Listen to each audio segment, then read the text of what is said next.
Governor of the State of Illinois has declared a gubernatorial disaster proclamation in response to the COVID-19 outbreak, and all of the village of Glendale Heights is covered by the disaster area. In light of the ongoing COVID-19 outbreak, the village president of the village of Glendale Heights has determined that an in-person meeting for the February 17, 2022 village board meeting is not practical or prudent in light of the disaster. All of the trustees of the village board participating in the February 17, 2022 village board meeting, wherever their physical location shall be verified and determined that they can hear one another and can hear all discussion and testimony during the meeting. Signed, Chaudhry M. Khokhar, Village President of the Village of Glendale Heights, dated February 17, 2022. And Mayor, just for clarification, that applies to the committee of the whole as well. Okay. I would like to call this village board meeting of Thursday, February 17, 2022 to order. Trustee Mary Smith is excused. Will the clerk please take the roll? President Coker? Yes. Trustee Schmidt? Here. Trustee Siddiqui? Trustee Siddiqui? Can you hear us, Mohammed? Yeah, actually I was muted, so yes, I am here. Trustee Light? I'm here too. Trustee Meritato? Here. Trustee Pojek? Here. Trustee Schroeder? She's excused. Please stand and join me in saying the Pledge of Allegiance. I pledge allegiance to the flag of the United States of America, to the republic for which stands one nation, under God, indivisible, liberty and justice for all.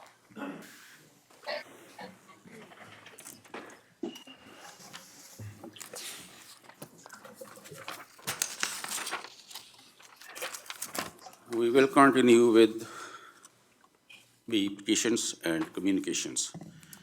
Community announcement. Trustee Schmidt, please. Thank you. You are.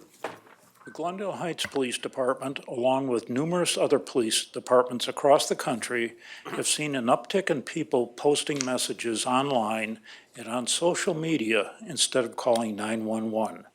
These platforms are not monitored 24/7, and in times of emergency, every second counts. Please remember that the Glendale Heights Police Department cannot take a crime report over social media.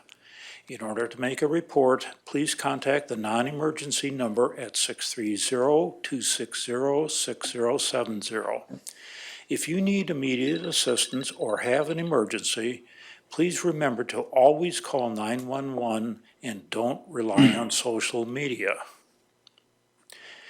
Get to know Village President Chaudhry M. Khokhar, the Village Board of Trustees, Police Chief George Pappas, and other members of the Glendale Heights Police Department at the Talk and Tour program on Saturday, February 26th.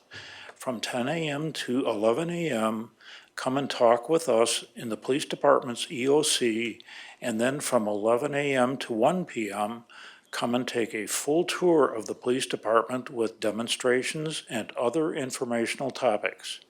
For more information, please call the police department's non-emergency number at 630-260-6070. Thank you. Trustee Siddiqui, please. As a reminder to residents, please do not shovel, snow blow, or plow any snow into village streets. This will help ensure our streets are clean and clear of any snow for safe driving. If you have any questions, please call the police department's non-emergency number at 630-260-6070. Dupage County is now offering a 2-year crisis-only low-income household water assistance program. This program provides one-time assistance to prevent disconnection, restore a water connection, and help with fees associated to your water bill. The total benefit for one household is $1,500 for water and sewer. Residents can apply through Dupage County anytime during the 2 years this program is being offered. Dupage County staff will review your water and sewer bills to determine how much needs to be paid for the required fee. If you are at risk of disconnection or your service has already been disconnected, you can call 630-407-6500. Trustee Light, please. Thank you. The next coffee and chat with the village president and board will be Saturday, March 5th at the Center for Senior Citizens from 10 a.m. till noon. If you're unable to attend and have any comments, suggestions, or questions for the village president or village board, please call the village president's office anytime at 630-909-5302. With spring season right around the corner, the Village of Glendale Heights would like to remind residents that many projects in and around the house may require a permit. Common projects needing permit include work on decks, sheds, patios, re-siding of your house, and re-roofing. We also like to remind you not to pay your contractor until they have contacted community development to ensure all work is up to code. If you're not sure if your project requires a permit or if you need to apply for one, please contact Community Development Department at 630-260-6030. Thank you. Thank you. Welcome. Clerk Schmidt, please. In observance of President's Day, all village offices will be closed on Monday, February 21st. If you have any questions, please contact the village during regular business hours at 630-260-6000. Thank you. You're welcome. Trustee Maritato, please. Thank you. You're welcome. In cooperation with the Center for Senior Citizens, the Dupage Senior Citizen Council is now offering a senior citizen handyman program for residents of Dupage County. The cost is $40 an hour for a handyman to come to your home for most small repairs. Senior citizens must be 60 years of age or better. To contact the Director of Home Maintenance, please call the Dupage Senior Center Council at 630-620-0804 or Ralph King at 630-546-0627. The police department would like to remind residents of the parking regulations within the village during a snowfall. There is no parking allowed on village streets designated as a snow route for 24 hours after a snowfall of 1 inch or more.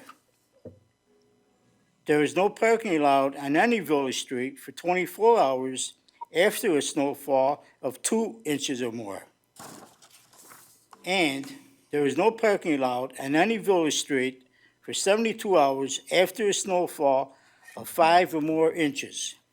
If you have any questions regarding the winter parking restrictions, please contact the Glendale Heights Police Department non-emergency number at 630-260-6070. Thank you. You're welcome. Since Trustee Schroeder is not here, Mr. Flint will read, Mother-Son Dance. Register today for the Mother-Son Dance. Moms, put on your dancing shoes, and boys, come show off your best dance move at our Coastal Craze themed dance. Enjoy an activity-filled evening complete with dinner and dessert. The Mother-Son Dance will be Friday, February 25th from 7 p.m. to 9 p.m. at Glendale Lakes Golf Club. The registration fee is $55 for residents, $65 for non-residents, and $26 for each additional child. For more information, please contact the Sports Hub at 630-260-6060. And the Daddy-Daughter Dance, right after the Mother-Son Dance. Dance the night away at the annual Daddy-Daughter Dance on Saturday, February 26th from 7 p.m. to 9 p.m. at Glendale Lakes Golf Club. Be on a coastal craze for this year's theme. The evening will include dancing, dinner, and every participant will receive a souvenir to remember the night. Registration fee is $55 for residents, $65 for non-residents, and $26 for each additional child. For more information, call the Sports Hub at 630-260-6060. We have the following proclamation, a proclamation to proclaim the month of February as Punjabi Language Month. If there are no objections, I will sign this proclamation. Okay, next. No objection. We now go on to public discussion of agenda items. Is there anyone in the public that would like to address this board on the agenda item? Excuse me, Mayor. Excuse me, Mayor. Due to the, can you hear me? Yes, yes, can hear you. Due to time constraints, all public announcements will be limited to 5 minutes. No exceptions. Also, if it's not on the current agenda, it must be removed and put on the committee of the whole. Peter Passione will monitor the COW. This will be all future board meetings as of this, today. Thank you. And there's going to be no exceptions. Any other? Does anybody wants to comment, no? Yes, ma'am. I would like to. You can come over. Tika, you're on the committee of the whole is more appropriate for what you want to talk about? Oh, okay. Not here? Okay, then, thank you. You have the consent agenda before you. Would Acting Village Administrator Doug Flynn please read the consent agenda? Thank you, Mayor. Thank you. Consent agenda. 1, approval of the regular board meeting minutes of February 3rd, 2022. 2, approval of the committee of the whole meeting minutes, February 3rd, 2022. 3, approval of the accounts payable listing, February 17th, 2022, in the amount of $2,343,648.98. And number 4, finally, approval of the consent items. Mayor? back to Is you. there a motion to approve the consent agenda? Mr. Schmidt. Move to present the consent agenda as presented. Second. Second. Roll call vote, please. Trustee Schmidt? Yes. Trustee Siddiqui? Yes. Trustee Light? Yes. Trustee Meritato? Yes. Trustee Pojek? Yes. The consent agenda is approved. Old business.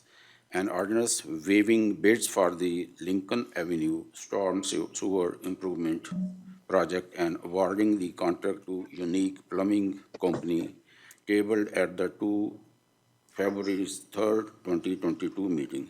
This is ordinance 2022-18. Is there a motion to approve ordinance 2022-18? Well, Mayor, there would be a motion that would be needed to remove it off the table.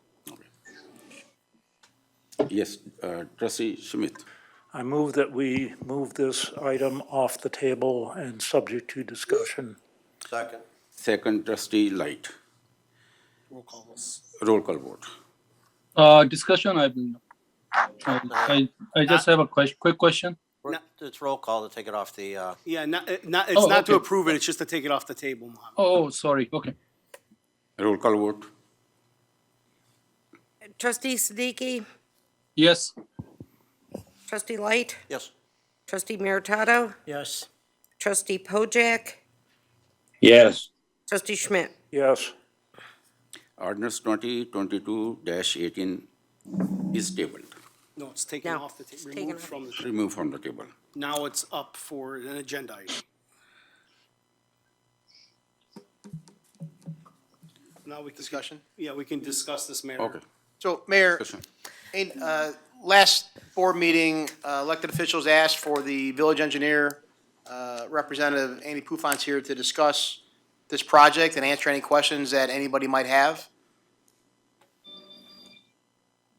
Yes, I have a quick question. Yep. Just, because I was looking at this, and my only question is, we want to make sure that in our contract that this is the final price. There is no change order after that, because I am kind of a little bit concerned the difference of the amount, like Martin Constructions and the current company which is awarded to this contract. So I don't want later on they are coming back to the board that we need more money. So can we make sure that in the contract there won't be any change order, or there is no price change? This is the price and they need to finish the job on this price. I cannot guarantee that there will not be a change order, like most construction projects that we do here with the village. What I can tell you is that we did our best to prepare a contract that we believe is all-encompassing of the required scope to be completed out there. When we were procuring the proposals from the contractors, we met each contractor out on site, both Christopher Burke Engineering as well as village staff. We gave the contractor an opportunity to walk the project limits. We discussed the scope in person. We explained exactly what we were trying to accomplish with the project itself. We discussed potential cost-saving opportunities with the contractors, and then we go ahead and we issued them provisions of how to accomplish the work based on, certain standards, construction standards and stuff like that, and expectations. So what I can tell you is we did a very deep due diligence with each contractor that we secured proposals from, so that they have the best understanding of the work to be completed. But I cannot guarantee that there will not be a change order, unfortunately. So do you think that it is fair to award a contract to a company who is bidding low right now, but later on they can come up and raise the price? I mean, like, that's not fair with the other company, because if you are looking at the Martin Construction's bid, which is almost like what, 120 or 130,000 more, or 170,000 more with this bid, the one which we are rewarding to this company. What's the difference between this and the Martin, the amount I'm talking about? It's about approximately $170,000 difference. Yeah, so that's a lot. I mean, that really concerns me, because I can understand $20,000, $30,000, $40,000, but 170,000, and so later on, if this company comes up and say, oh, we need 180,000 or 200,000 more. I mean, did the Martin also agreed or told you that they are going to do the change order later on? No, nobody's indicated that they are going to come forth with a change order while they were submitting their bid proposal. What I can tell you is that these are all contractors that we have met with, that the village has worked with in the past. We've had good working relationships with them in the past. We are comfortable and we know them. We will have a resident engineer on the job overseeing construction, and what his responsibilities include making sure that the project gets constructed the way the village wants, the way it's in conformance with the contract. In the event that something is unforeseen and there is a change order, we will go ahead and discuss that with the contractor as well as with the village. If we feel that is justified and that the contractor should be paid for that additional work, then we'll go ahead and make that recommendation.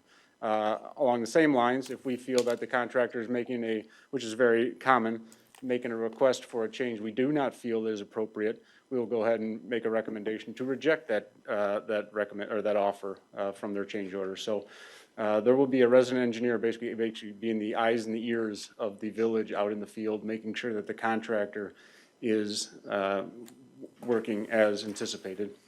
Andy, can you tell the board and the residents has Unique Plumbing done work for the village before? Yes, so they've done a handful of projects with Public Works in the past. We directly oversaw a project for the water main installation down Bloomingdale Road.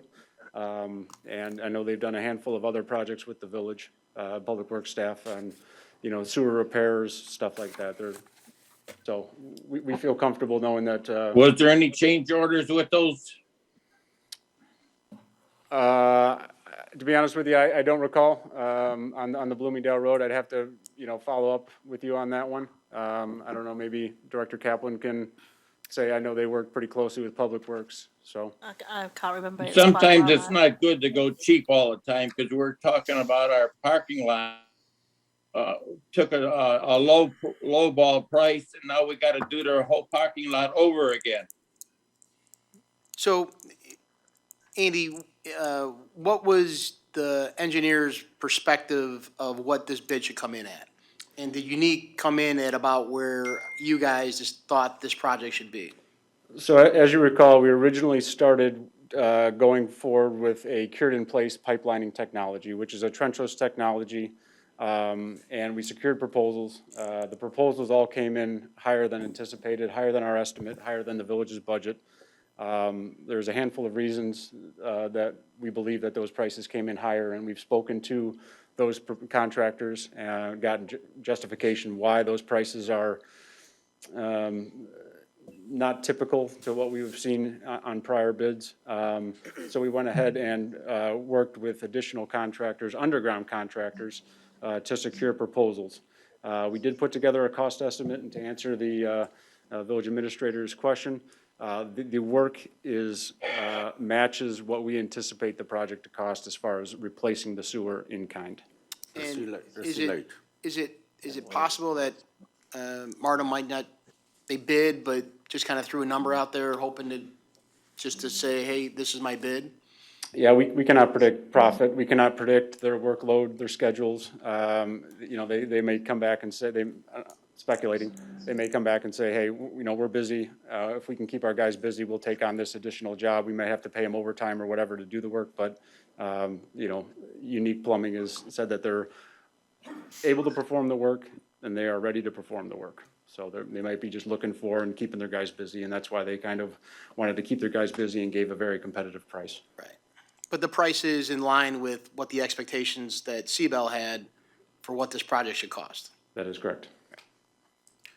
Trustee Light, then Trustee Pat. Andy, not like getting put on the spot, huh? Oh, boy.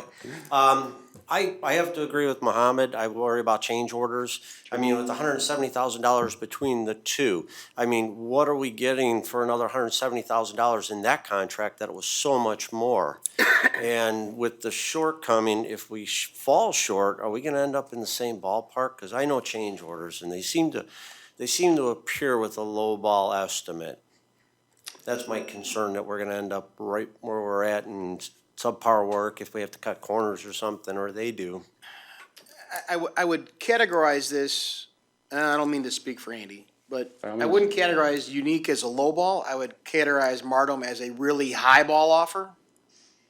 Well, I'm familiar with the low ball, high ball part of it, and my question is, I mean, what is the difference between the two contracts? I mean, why is one so much more than the other? Is it labor difference? Is it, special, unique skills they have that they can qualify for this, or they just didn't want the job, they wanted to bid it high?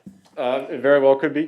That definitely could be the answer. Sometimes we run into situations where a particular contractor will have to rent equipment.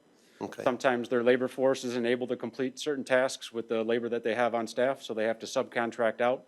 The more work that they can complete, using their own staff can drive down those prices. They don't have to rent equipment, they don't have subcontractors on the job, they don't have additional insurance coverages, policies and stuff like that. So all those costs kind of come up when the more subcontractors that you have. So when you have a contractor that can do all or a majority of the work using their own labor forces, that'll drive down the price.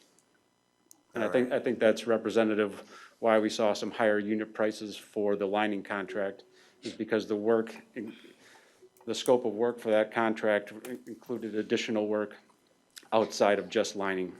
And all of that work, because the lining contractors specifically do the lining, they would have to subcontract out all that collateral work, so. All right. Trustee Pat Yes, and Trustee Smith. everybody here knows that I hate change orders. But, I mean, there hasn't been a job I've ever been on where there wasn't a change order. Right. So if there is a change order, you know, if it doesn't get to $100,000, we're still in good shape. You know, we're gonna do our best, we're gonna oversee it if it's fair, and it's something unforeseen. You know, we can't see under the ground. If for whatever reason they encounter something that's just unexpected, that the village didn't know about, that we didn't know about, you know, it may be justified additional expense. What we will do is we will work with the contractor to drive down those costs as far as we can to make sure that the completed construction cost is still in line, somewhere in line with what the approved awarded price to the contractor is. So I have a quick question. Let's say they come up with a change order, which you don't agree, or let's say the board don't agree, and it's not unforeseen circumstances, just like, oh, we are getting the material more costly and we need more money or something like that. What happened? Like, if we don't agree with the contractor, are they gonna leave the work or they're gonna complete the work? I mean, at that situation, what would be our action or their action? Like, what's gonna happen at that time?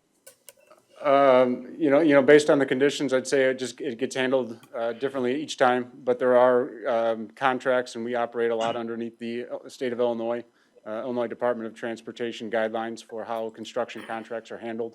There's an administrative process to reviewing these change orders, and we would go through that very same process, and either make a recommendation if we feel it's justified, or go ahead and reject it. And, we've made those recommendations on almost every contract that we oversee.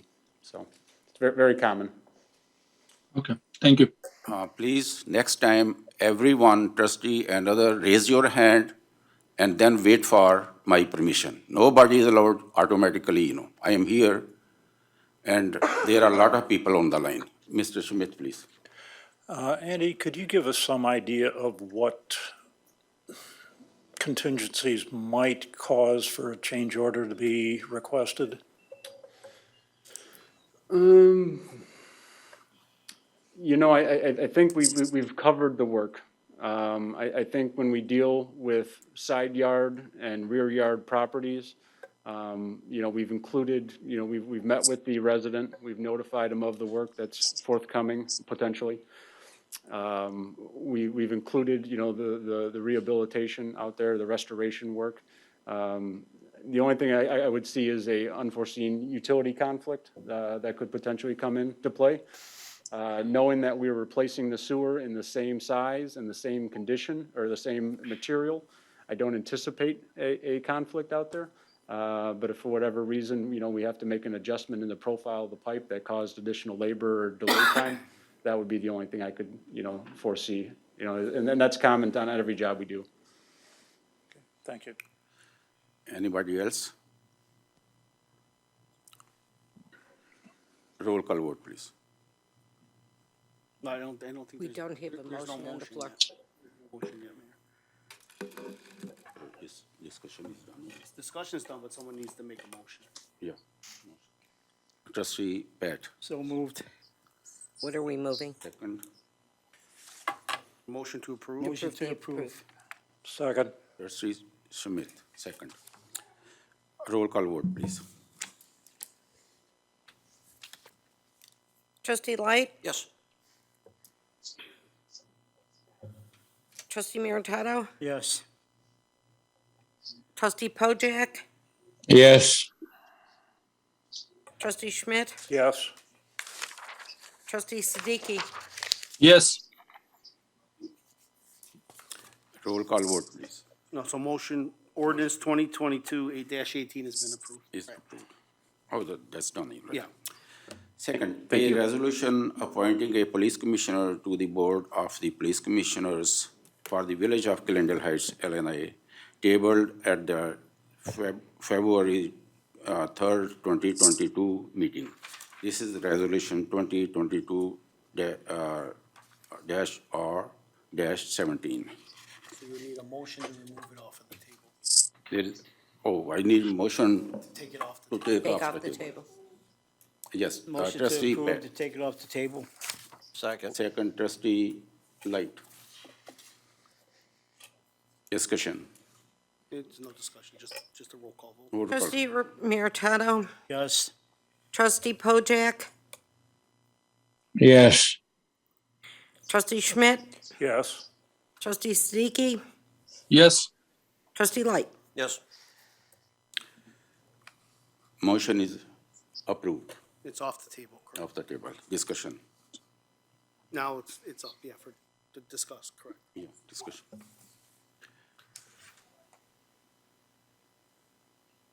No, so All right, so there's no discussion, so then it would be if there's a motion to approve, or any motion. Make a motion to approve. What do we, No, this is for the committee, right? This is to approve the person that was put before you. Police Commission.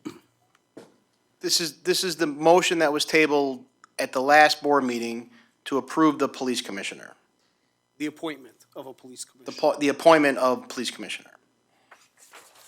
Of the particular person, right? Yes, Okay. So that's what the motion is for. correct.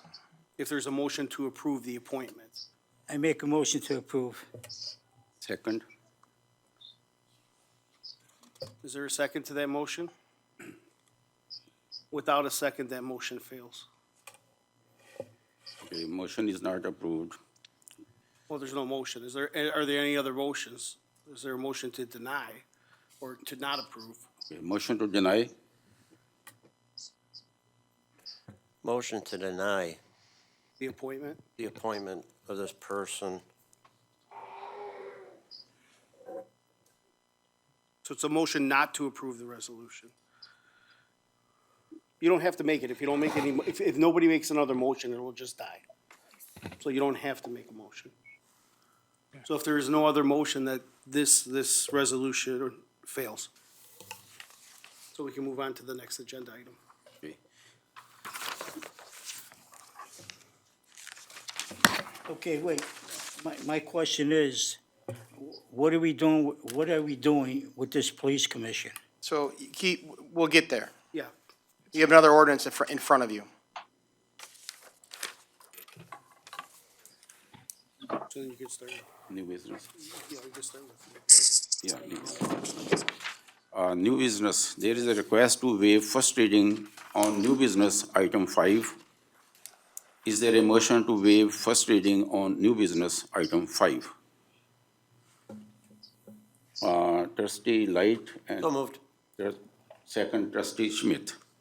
Discussion. No discussion. Roll call vote, please.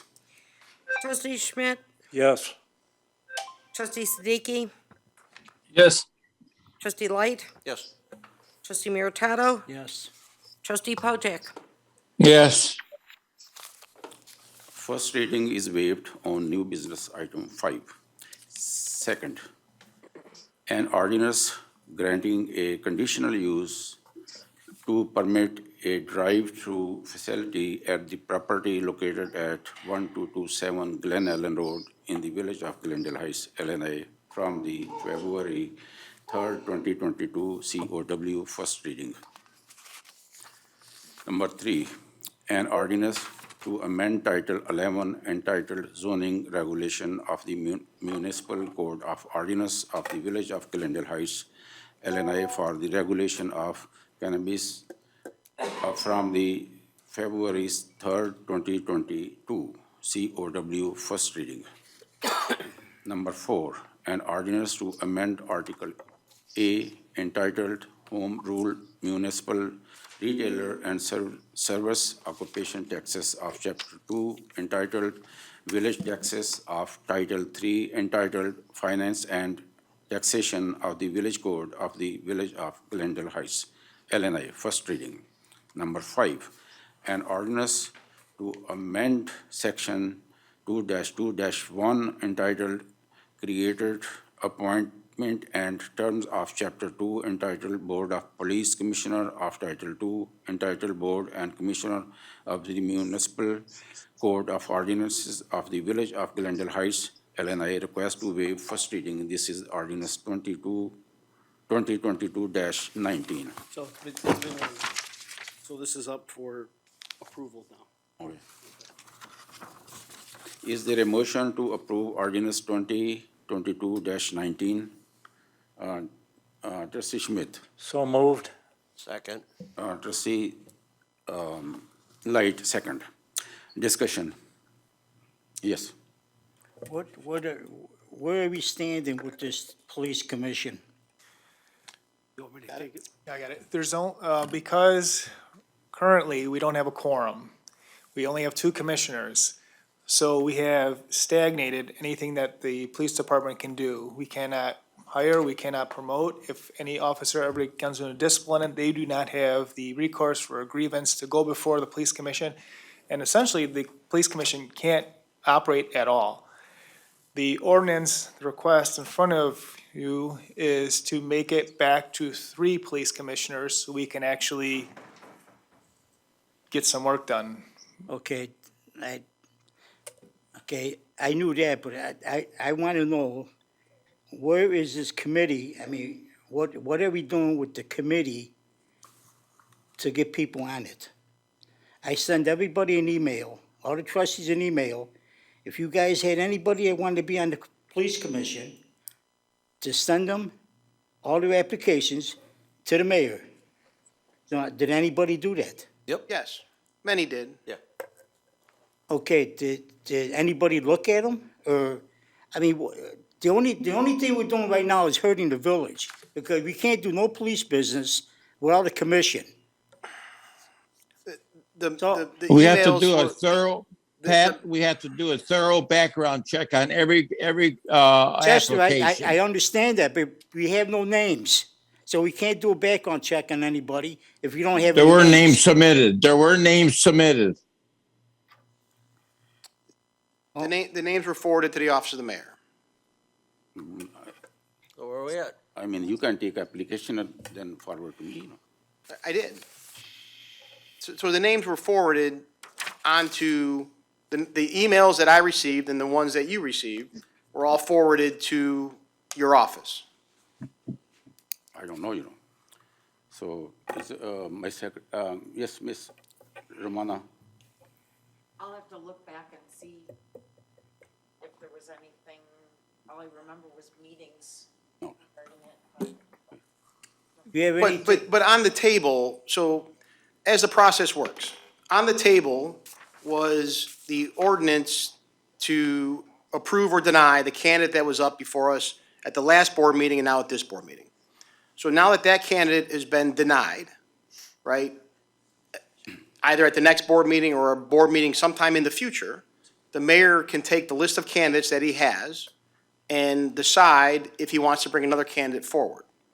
But we couldn't do anything to bring anybody forward until this candidate was denied or approved, because we only have one opening on the committee, right? And even if we had 5 commission members, we still only have one opening on the committee because this person's filling a term of a commissioner that left.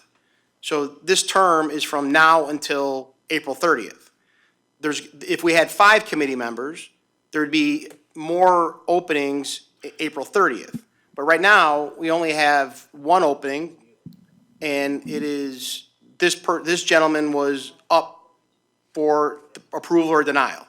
Now that he's been denied, the mayor can bring forward other people, citizens, that he wants to put on the committee for approval, right? Whomever that person is, needs to work through Chief Pappas, so background checks and the process can be handled. But up until today, there wasn't really a reason to bring somebody else forward, because if this person was approved, there wasn't any other openings.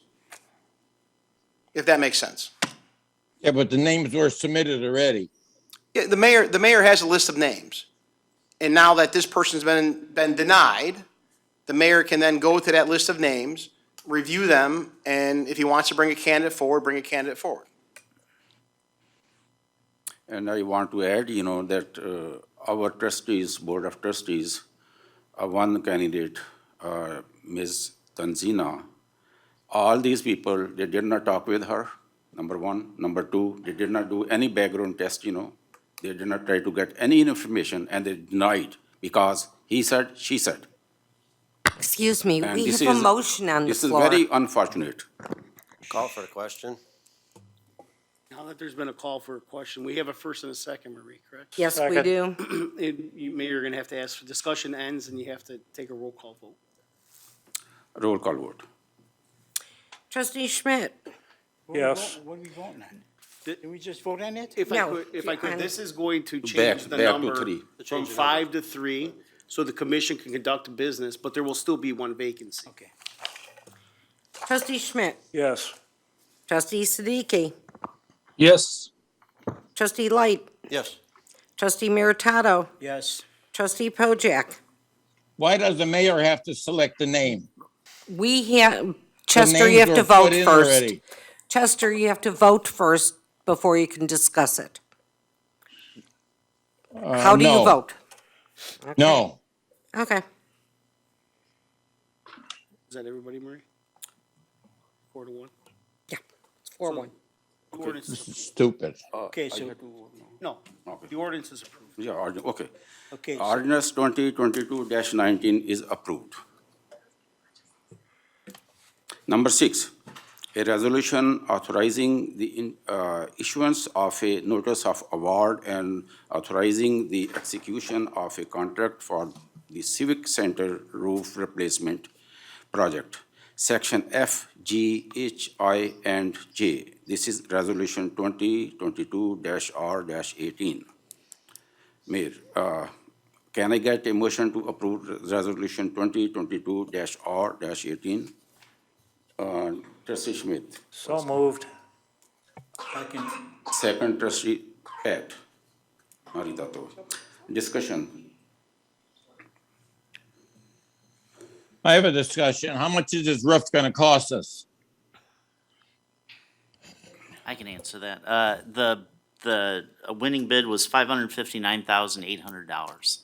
And the roof that's being done, just so everybody knows, is the roof that's basically over our head. This is the Civic Center old portion of the roof. Is it leaking? We do have some issues with leaking of this roof, yes. All right. Anybody else? None? Roll call vote, please. Trustee Light? Yes. Trustee Meritato? yes. Trustee Pojek? Yes. Trustee Schmidt? Yes. Trustee Siddiqui? yes, Resolution 2022-R-18 is approved. Number 7, a resolution to approve and authorize the execution of the First Amendment to the agreement between the Village of Glendale Heights, Illinois, and Christopher B. Burke Engineering Limited for the furnishing of professional engineering services for the Lincoln Avenue Storm Sewer Lining Project. This is the Resolution 2022-R-19. Is there a motion to approve Resolution 2022-R-19? Trustee Maritato. Second. Trustee Schmidt. Discussion. Yes, Trustee Schmidt. No, I don't think you don't have a question, Bill. No. Okay. None? No discussion? Okay, roll call vote, please. Trustee Meritato? Yes. Trustee Pojek? Yes. Trustee Schmidt? Yes. Trustee Siddiqui? yes, Trustee Light? Yes. Resolution 2022-R-19 is approved. We now go on the public discussion of agenda items. Is there anyone in the public that would like to address this board on an agenda item? Yes.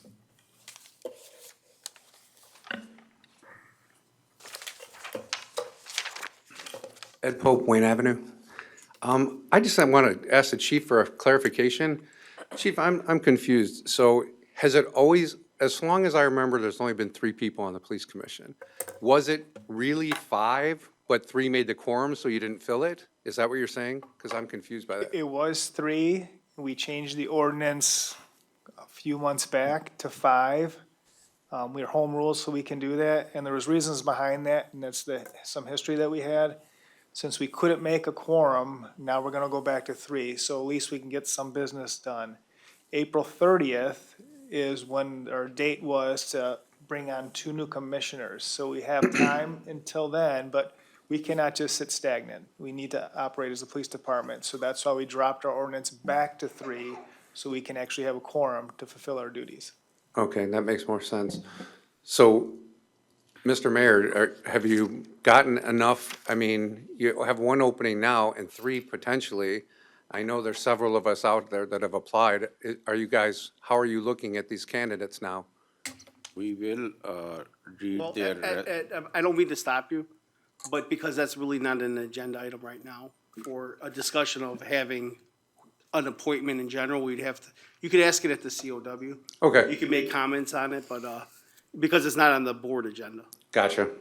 Okay, that was my question, though. I wondered about the 5 to 3 to, 5 to 3 to 3. That's all I got, thanks. so there's no executive session. Is there a motion to adjourn? Tika, we got another meeting coming up. That's when your opportunity to speak is. Yes, trustee Schmidt, Motion to adjourn. Second. trustee Light. Roll call vote. Trustee Siddiqui? Yes. Trustee Light? Yes. Trustee Meritato? Yes. Trustee Pojek? Yes. Trustee Schmidt? Yes. This meeting is adjourned. Trustee Maritato, you have the committee of the whole meeting.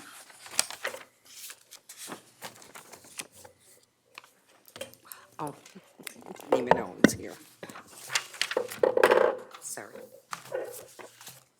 I'd like to call this committee your whole meeting Thursday, February 17, 2022 to order. Marie, notice present. Noted. Is there any add-ons or deletions? Michael? Social media and last night's meeting. I also have one.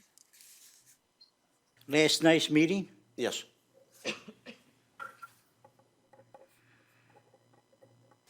Mohammed? Yeah, I have a status update and Glen Allen Road. What update? Status updates, I have a couple of updates which I need, so, Okay. and Glen Allen Road. Chester? I have nothing. Bill? FOIA requests.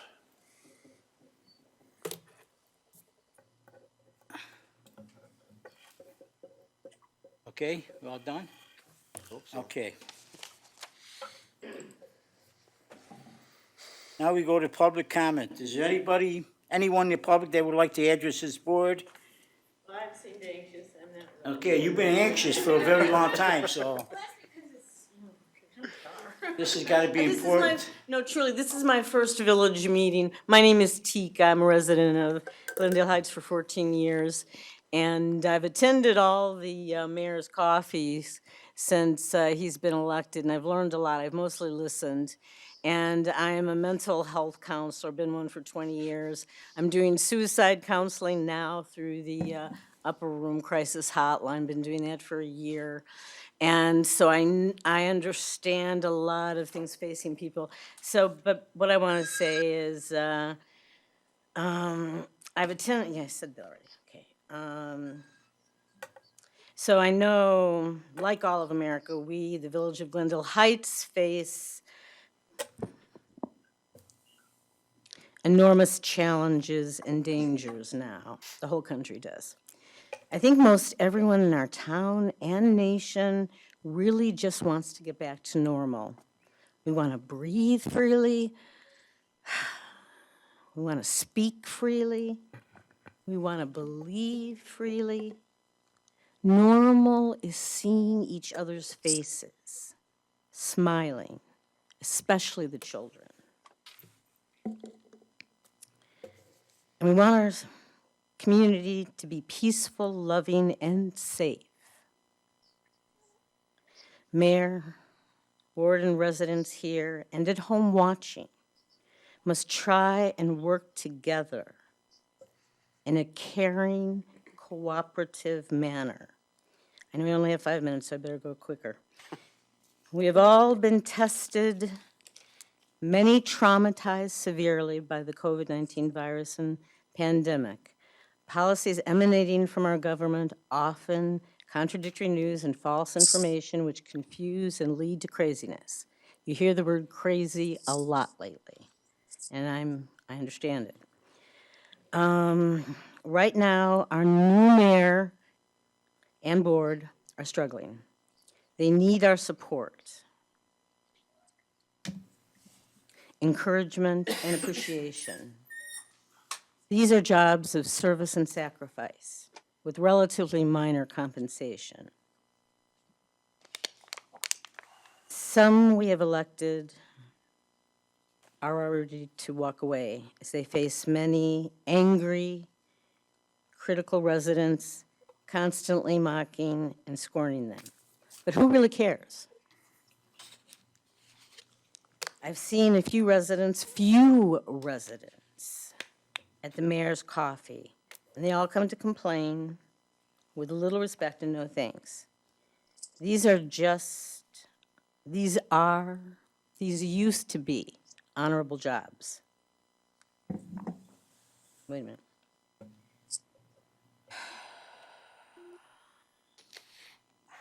Winston Churchill said in 1941, "United we stand, divided we fall." America has never been so divided, I believe. So I ask our leaders now, how can we help you, the people? I would like to hear first. I have 2 sections actually, but I may combine them if you want to wait. Well, let me not get to that final question. Let me keep going. But what I want is for the mayor, Doug, and whoever else would like to respond to what we, the people, can do to help you guys, okay?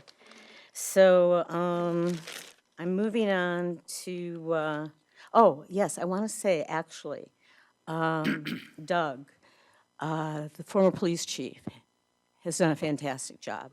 I think we should applaud him.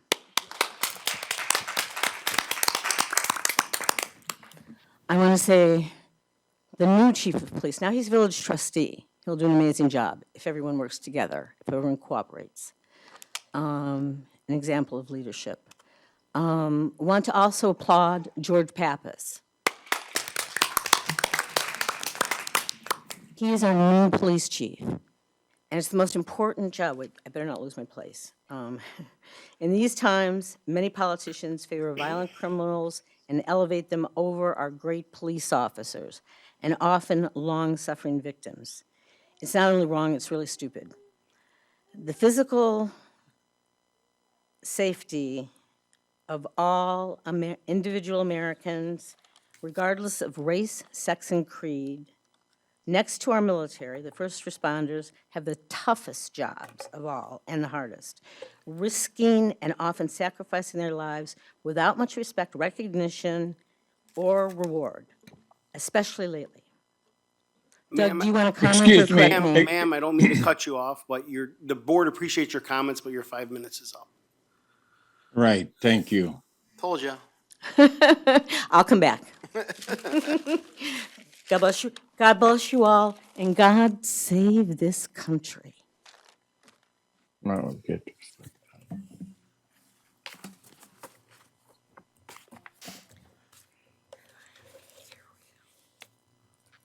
Thank you, Peter. Christopher Epstein. First question I have for Dave. We're still having problems getting channel, the village channel to listen to, the meetings and everything. I'm on the WOW cable system. So if you can see onto that, I know I discussed it to you a couple weeks ago. Yeah, we've had multiple people in the village, a number of employees who live in town with WOW who have checked too. Okay.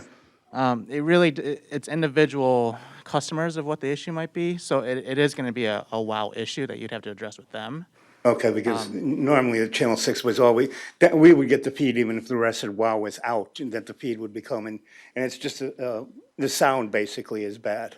Yeah, we'll check with our technicians again. But Okay. like I said, I've talked to a number of people who also have WOW. Okay. Who don't seem to be Right. replicating the issue. Okay, Chief Pappas, congratulations on, working throughout the village and things like that. I want to also mention the hard workers getting the snow plowed today. The snow plows went through fine, but we had some issues with cars parked when there was more than a couple inches. And then also, I discussed earlier, the handicap parking issue. So if you can, see about getting the guys out there, at least in front of the snow plows, so that we can get these streets, taken care of, so people will get a gentle reminder of that particular thing. The last thing I want to bring up, in the beginning of today's meeting, in the Pledge of Allegiance, there was one person that was disrespectful, did not stand, did not even place their hand across the heart amongst one of the representatives. So I just want to make that notice too, that we all have to respect each other, and not only our country's flag, which is a symbol of our freedom and everything. So I just want to make that as a note, and I thank you all. You're talking about me, Chris, and I've had a lot of health issues. You're lucky I'm even here tonight. Thank you. Nothing was wrong with you putting your hand across your heart. You raised your All hand. right, Chris. All right, Thank we're not you. arguing. All right, That's okay. Let's try not to argue tonight, which is probably going to be impossible. Next, name and address, please. Good evening. You have to get that. My name is Rick Serber. I am the AFSCME staff representative, the union rep for AFSCME Local 3768. We represent a number of the employees, work for the village. I just want to offer an observation as well as ask a question. So my union as a whole, statewide, an organization made up of some 70,000 public servants of all stripes, municipalities, counties, state government, all manner of public service. Anywhere in the state of Illinois, our members are living and working, including here in Glendale Heights. Without fail, it is universally true that the public's interaction with their public services are always about, most of all, the staff that they're interacting with. The people there to answer the phone, to be at the window, to interact with them in the community, whether it's in the police department, the public works, here in Glendale Heights, the sports hub, the senior center. That is the way our residents experience the village government and the services that are provided. Is a matter of what their interaction is like with the staff, the competence and experience of that staff, and that they're prepared with the tools they have to provide the services our residents depend on. So I just want to offer that preface as I get to my question, because this has been an intractable problem for us, and that is ensuring our staff have the tools they need to provide the services our residents depend on, and especially that means the proper number of staff. There are continuing vacancies that are going unfilled, budgeted vacancies, mind you. It's not a matter of requesting additional expenditures, but vacancies that are in these departments throughout the village that are making it harder and harder to make sure the residents get the services they deserve. And frankly, I want to specifically raise some questions. Keith, I'm going to put this to you. We've worked with a number of issues in the past together, but we continue to have vacancies of rec supervisors, administrative assistants, and parks and recs and facilities, a program facilities coordinator. Can we get these positions filled? That's really my question. It is the residents that interact with these folks that experience the shortcomings in what they've come to expect when these positions aren't filled. Keith, what are we doing with those positions? Well, as you know, there's a process has gone through to fill those positions. We're going through that process. I've turned in names to have them hired and to get them on staff, and they have not been filled at this point. Look, I appreciate your efforts. It's just, does not seem it should be retractable, certainly to the hardworking staff that work in all these various departments that our residents interact with every day. It just doesn't seem to be so, should be so retractable. Oh, yes, sir. I guess a question. Doug, aren't you in charge of staffing this? Are we having a problem finding these people, reaching people? I know it's your duty to staff. Well, this goes back to the questions from last board meeting. I've been instructed to not fill these positions until a review from the mayor and his office is done of the individual divisions to go through staffing levels. So we're on hold. I'm sorry? So we're on hold. Yes. Okay. Can I ask a question? Excuse me, yeah, go ahead, Mohammed. Yeah, Doug, can you be more specific? Because we need to resolve this issue. So when you say there is a hold up from the mayor's office, or like where is, how long we have been waiting for these positions to be filled? Because I know for community development, last time I heard that it's since October, we have been, and now finally we get it filled. But as a result, the community development is back on work, and now they are, I believe, 1 month behind the rental property inspection. So where is the holdup, and how long we have been waiting for these positions? Well, the mayor has been reviewing Keith's division for the last 45 to 60 days, 2 months, mid-December-ish. Keith has submitted him proposals on hiring. He's submitted them documents on staffing levels, and the mayor is reviewing that, and we're waiting decision from the mayor on filling the positions that Keith has requested to fill. So Mayor, can you give us an update? Where are you with your review system? Trustee Siddiqui, number one, do you know hiring process in Village of Glendale Heights, number one? Number two, are you part of that process? Just Did you read, yes or no? answer my question. Did you read that process? Did you talk with Ms. Nicole? Can you answer my question? I just asked you. You always ask question, but you never answer, You should answer too, Did you talk with Nicole? She's manager, human resources. Do you know the process of hiring? Yes or no? The mayor is inappropriate. All right, okay, one person at a time. I don't want to One person argue at a time. with you. I'm in no mood of arguing. I just ask a simple question. I want to make sure that our residents do not suffer because of this, and that's all. So if you take it personally, so be it. It's your opinion. I respect your opinion, but first you talk with Mr. Flint as well as Ms. Nicole. Okay. I already did. Excuse me, Yes. Mike, go ahead, Mike.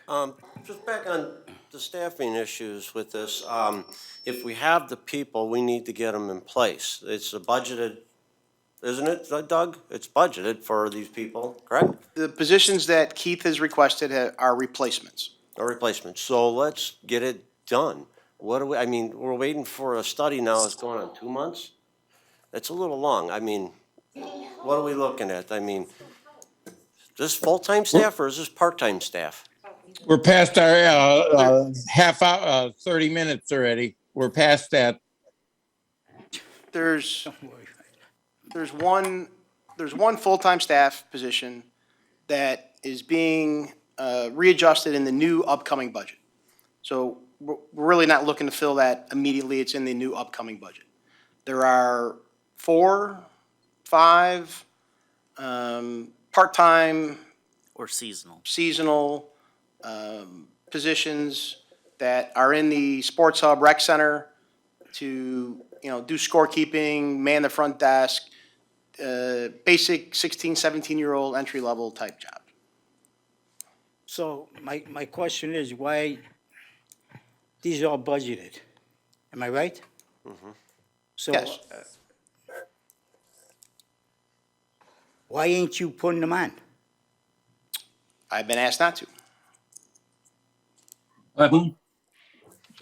Mayor's asked, I shouldn't say asked, mayor's instructed me not to. Here we go. Well, we need the people, the money's there. These are part-time people that we need. I have talked with Keith, and he is preparing report, if we can do the job with existing employees, and he's working on that. That's what I gave you on Yeah, Tuesday. yeah, he gave me answer. The thing is, we have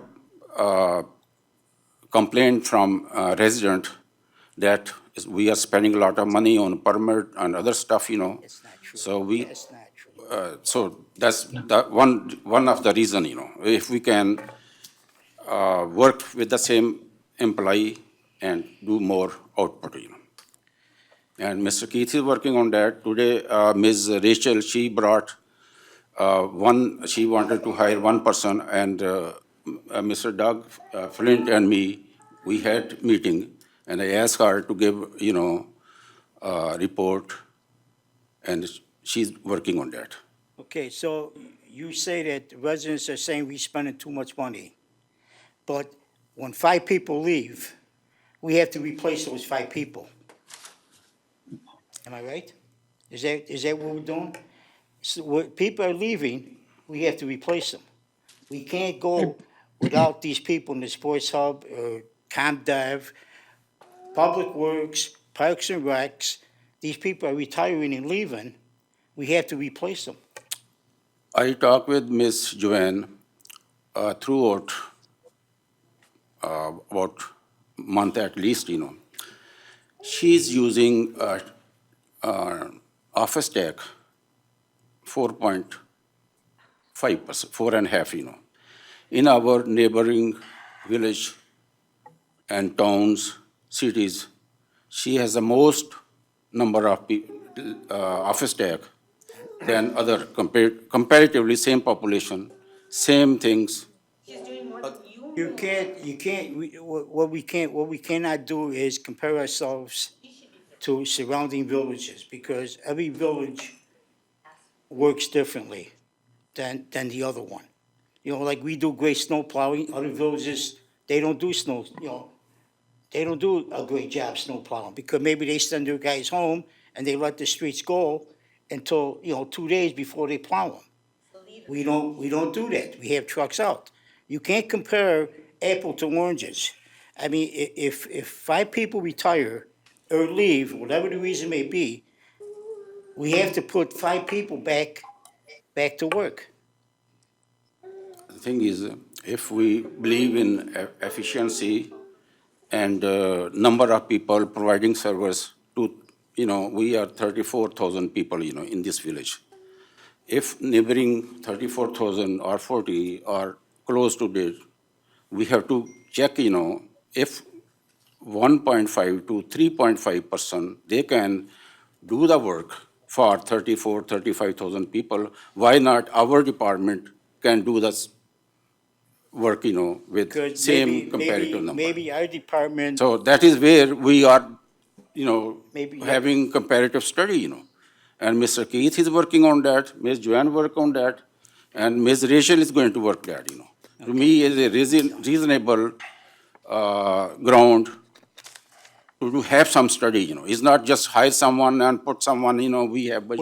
we're not We can use budget on some other good cause, Okay, Mike? Keith, you're working on a plan to work with existing employees, correct? Is that what I'm getting? To make it to manage what you can do with existing employees, is that what you're working on? So I was asked to give information on the openings that I had within the organization. So when we had our retirements at the end of the year, I did a memo for that. Since then, I was asked additional questions. I provided a memo on the positions that I have open, and I've also provided my recommendation on those and filling those positions. And your recommendation was exactly what for filling those? It was to fill all of the positions that I have open right now, except for a couple that I really don't want to discuss here right now. Okay. But that I have some that I need to fill, and I have some that we're looking at some different things, as Doug mentioned, to look for the future. So can we fill the positions? I mean, we got to fill these positions that we have open right now. We need to get this done. It needs to happen. And Doug is being basically handcuffed. Wow, a cop being handcuffed, that's good. But basically being handcuffed from doing his job because you're waiting for your study to be finished to see if we can compare our apples to someone else's oranges. Is that right? I'm kind of confused. This is not my study. Study was done by Ms. Joanne. Study is done by Mr. Keith. Study is going to be done by Ms. Rachel. Well, I know the one that Rachel did. I mean, we got a person down there that I've seen the exit interviews. They've basically said the position is worthless and they have nothing to do down there. Trustee Light, You know, so, let me. go ahead. All right, okay. Trustee Light, I went to senior center. I have seen people on the front desk doing nothing. Doing nothing. So there's no client, no customer, no people coming, they're just sitting. So instead of having 2 person, why not put 1 person, who can take care, Okay, let's move Not on bad. to, you got anything else to say? Okay, good, thank you. Thank you. Next, They're passing it to me now. okay, you're next. My name's Colleen, and I am an employee here. I'm a rec supervisor at the Sports Hub, and I'm just here to talk about the impact of these vacancies on your residents. So, you may come in and it may seem like no one is doing anything at the front desk, but I know a big thing that you have all talked about is we are currently not offering open gym. That is something that we get a phone call every single day, multiple times. And that's a service that we're not providing because we do not have employees to supervise open gym. Okay, we're gonna have a discussion after this and, I have this discussion with Mr. Keith, right? We've discussed staffing. Yeah. So this past Saturday, we had 2 employees, myself and a PFC, when we needed 4. We had soccer games going on, we had basketball games going on, we have a front desk that needs to be manned, we have rentals, we have classes going on, rooms that need to be opened, and there are 2 of us. So my basketball coaches are coming in and I tell them, I'm sorry, I have no one for you today. I have no one to scorekeep your games, I have no one to supervise the gym. I had to abandon our front desk for probably close to an hour in total for the day. That means no one greeting your guests, no one answering your phones, no one can register for classes, no one can check in for the fitness center. We're not providing good service because we don't have enough people. So I just wanted you to be aware that it's not just that as a supervisor I'm struggling, because we are overwhelmed, we're stressed out, but that it has overflowed and is now affecting your public. okay. That's all. All right, thank you. Thank you. We're gonna be working on this. I have a deal on Zoom. The senior center, people are coming from other villages miles away to Our join us. sports hub is wonderful. It's a beautiful facility, so yes, I agree with that. All right, thank you. Our sports hub and senior center is the best. There's people coming from miles away from other villages to join our sports hub and senior center. Okay, thank you. Nicole, you say we got somebody on Zoom? A deal? A deal? Hello, everybody. I hope everybody's doing good on this cold night. I just have a question on the discussion which just took place. Mr. Mayor was saying, like, a lot of people are complaining we are spending too much money, which we are not supposed to spend. What happened to that $7,850 on the stipend money he was supposed to return? There was no update after the last Mr. second and a half. Go ahead. Mr. The. Can I complete? Can I Go complete? ahead, go ahead. Because if I interrupt you, you won't be able to speak, my friend. Okay. So you're making a point that we are spending too much money, and the village is spending too much money when there's clearly people which are needed. I myself went into the sports hub for my son who's 5 years old. In the newsletter which you guys send to our houses, there was some baseball program, and I was interested for my kid to get an admission. And I can relate to Colleen because me and my wife waited for like good 20 minutes, and there was nobody there, and we left. And now my son is going to go to Carol Stream because there are people there who are ready to greet, and people don't have to wait. So I live in Glendale Heights, but my son is going to go to Carol Street because of this Einstein logic of yours that there are people sitting in senior center. Obviously, you have a business, you won't have customers 24/7. That's the general rule of business. There will be customers at a certain time. There won't be people coming in at a certain time. Probably you went at a time where there were no one coming to the senior center. So your logic is illogical to me. But just because you have so much heart for the residents, if you can answer what happened to that $7,850 which you charged in stipend money for meeting the governor of Punjab and your fellow friends from PTI, that will be very grateful of yours, sir. Okay, thank you, Adil. Anybody else on Zoom? So Mayor, want to answer that? Anybody else on Zoom? No, there's no one else on Zoom. Okay. Is there anybody else? Anybody else in the, Ed?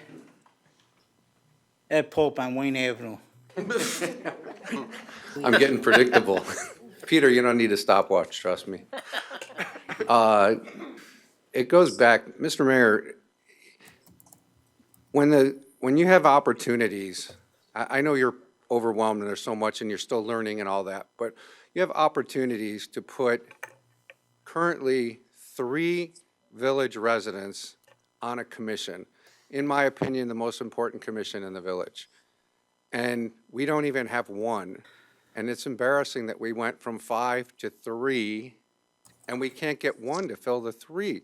And I know for a fact, you have 2 candidates in the room tonight that were interested, and that's not counting what your trustees, if they've all submitted, Pat said they submitted names as well. You have the names. We need to fill those seats. We can't be embarrassed like this to be the village that we don't have our police being able to do their function. I just think it's so important. And someone made a comment jokingly about Doug working with handcuffs on, but so is Chief Pappas. We have to fill that committee, and you have the people to do it. Stop looking at things as one individual task at a time when you have multiple layers to everything, and you have a lot of people interested in this committee. When I talked about it last board meeting, and we could have 5 residents, and we can't even put 1. I think that's shameful of us. So that's my comment. My one other question, and Trustee Light, if you're going to answer this, I won't continue. About last night's meeting, I didn't even know about it until I got here tonight. I would have showed up. You know how I am. Are you going to talk about? I didn't hear anything about it. I was going to bring that up. Thanks for asking. It's a Then nice lead-in, but. I'll just leave that for you then. Okay, thank you. All right. Thanks. Mr. Pope. Yes, sir. Is possible you can come to my office and have a discussion, I know you, you know me. So I ask you before, and it's my request, so we can talk, I absolutely, I absolutely would. Please. There's several, you have some great people in front of you, and there might be some not so great people. I don't know. I don't look at the applications, but I do know several of the people that have applied, and you have some great applicants that care about this village, that are invested in the village. We love the village. Those are the people you should be looking at, not people we've never heard of. And again, you had an appointment up for tonight on being untabled for the possibility of appointment this evening. The person's not here. Again, I'm here. Mike Somerville's here. There's other people that have applied that are here. I really think you need to look at the residents. Please come to my office. I'll call Cheryl and make Yeah. an appointment. Yeah. Thank you. Thank you. Thanks. Hurry up. I know. If you care and are concerned about your children in school, please attend the next, I've talked to the school board yesterday. I've got an update on the mask mandate that Governor Pritzker is wanting to demask the children in schools. I got an update from Peg Mannion yesterday that they're eagerly, I wrote it down, but they're eagerly anticipating the decision of an appellate court situation based on a lawsuit in Springfield. And the school board meeting is next Tuesday, February 22nd at 7 PM. I encourage all people who have any idea of how masks are traumatizing, doing so much damage to society at large. It's killing Americans. It's killing Americans. And it's unconstitutional, these mandates. You have your option, you have your freedom as Americans to wear your mask, but let others choose for themselves. Individual freedom, justice, liberty for all. Okay, thank you. Next. What's my address, Pat? I know the name, I don't know the address though. Kim Darling, Greenbrier. Could I have I'll write that copies? down right now. Please do. By the way, my son wears his mask without a problem. Can I get a copy of the minutes from last night's meeting? Is that a yes or no? All right, we're gonna have to wait till Mike gets to that, because But there were minutes taken, right? So this was a, I don't even if you're referring to the, Mike is gonna bring it up. There was a meeting last night that was put on by Christopher Burke Engineering for Harding Drive, re-landscaping and fixing the drainage.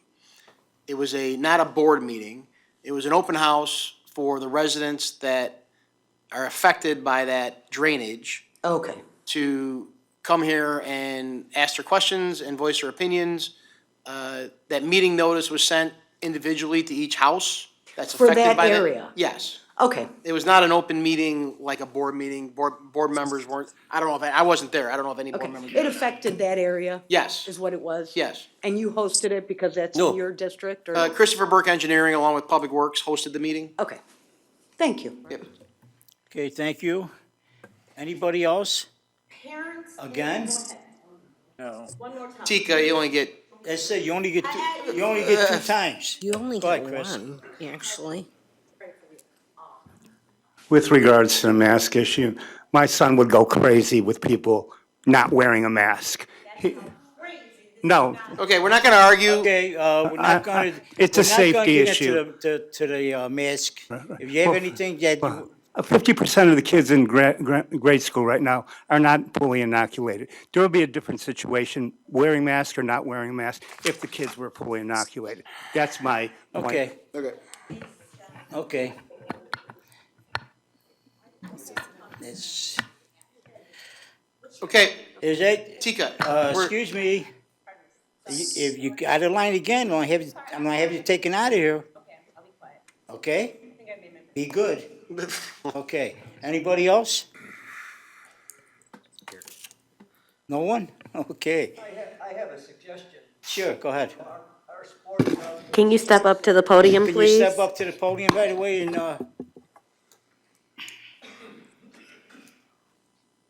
Like I said before, we got people from other villages coming here using our sports hub and senior center because it has so many good programs and everything. But they pay a very nominal fee. I think they should be charged more if you're concerned about money. well, you know, some people are concerned about money, but a lot of us, these are our residents, and why would you want to, No, I'm talking about non-residents. oh, non-residents? Non-residents. Oh, They pay just a nominal fee more. oh, okay. That's We all can I- think about that. We can toss that around. That's all I wanted to Non-residents. say. All right, thank you. Anyone else? That's it? I forgot where I was at. Additions. No. No, there's no Oh, committee. no, okay. There's one more comment from Zoom. Discussion regarding, You have another comment on Zoom? oh, another Zoom? There's a comment from Rachel that the mask mandate for Glenbard District 87 has been lifted. As of February 22nd, masks are optional for all students. Thank God. Okay. Miracles, we need miracles. We knew that, but get into that. Okay, discussion regarding addition of the communism to the Village of Glendale Heights Nepotism Policy, Administrative Policy 403, A's and Apple, P's and Peter. Who wants to go with this, Doug? Well, really, it's, we were asked to create a cronyism policy in conjunction with our recently passed nepotism policy. Village attorneys did yeoman's work in drafting this policy. I sent it out to everybody the other day for you to review prior to coming to the meeting. And I'm open to questions, or Peter's open to questions as the attorney on the policy. And it's something, you know, if you have questions, or if you want to continue moving it forward, or you want to scrap the idea altogether based on the verbiage and the language of the policy, that's entirely up to the board. We were asked to bring a policy forward for the board to review, and we have. So I'm open to any questions you have on the policy, and I know Peter is well-versed in the policy. Anybody, any questions? Bill?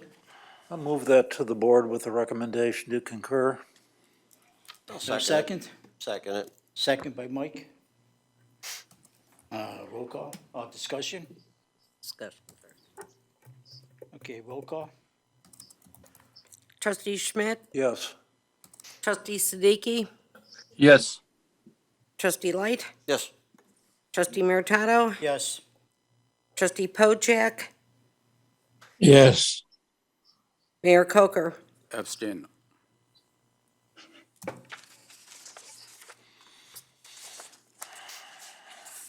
Motion carries. Okay, motion carried. Now we go to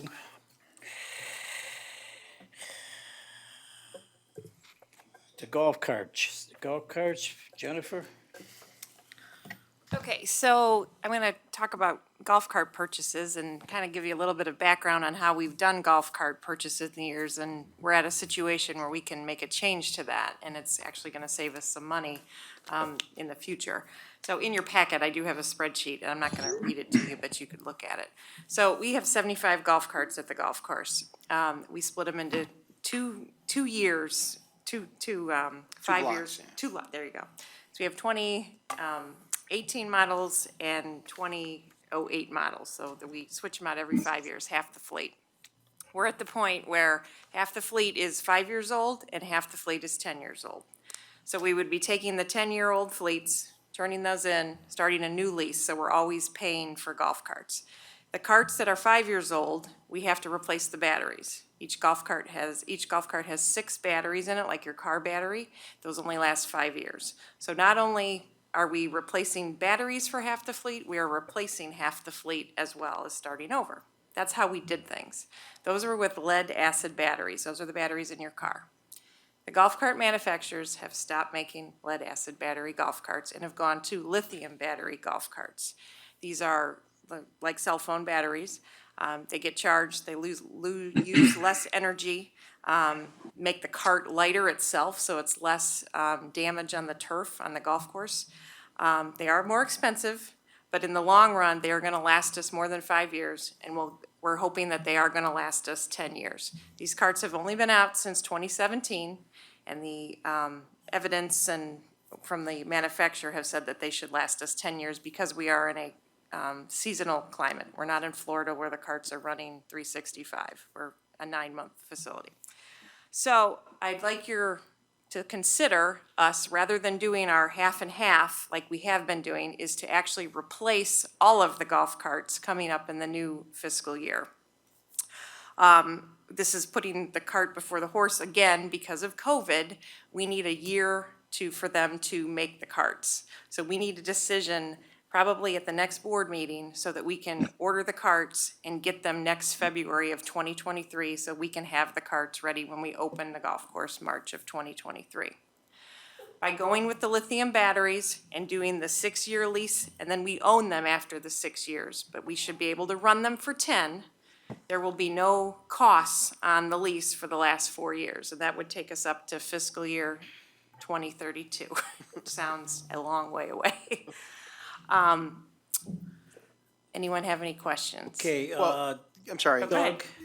Doug, take your handcuffs off for a minute, and how we do this? So, well, we enter into a purchase agreement with the golf cart manufacturer, and she says lease, but really by lease, they mean we pay for it for 6 years, right? So it's not, we're not making an upfront payment of $500,000, whatever that number is, but we're paying that 77,000, I'm just going off memory. 83. 83,000 a year for 6 years, and then we own the carts we own the carts, period, Correct. right? We can then do whatever we want with the carts, right? If they have high residual value and we can get, 45% of the cost of a golf cart, you might trade in 10 a year and not have to repurchase 77 at a time. We have a lot of options once we own the golf cart on how we can replenish our fleet, right? 10 a year or 12 a year or 15, whatever that number is. By we can't purchase the carts that we can always do because they don't make the carts. The ongoing cost of lead acid batteries is tremendous. Our cost savings over 10 years by making the purchase up front is, $151,439. there you go. Say what we save? Yes, versus how we do it today. And by having ownership of these carts at the 6-year mark, they're gonna have high residual value. And to be able to turn 10 or 15 or 20 carts in a year and only have to buy 20 or 10 or 15 will save us significant money over the course of the next 10, 20, 30 years. So the cost savings at the 10-year mark, if we do nothing, is $150,000. But the cost savings, as we're able to turn in fresh carts every 6 years or so to replenish that fleet over a 10-year period, it will be even, as you go out 30 years, even be bigger.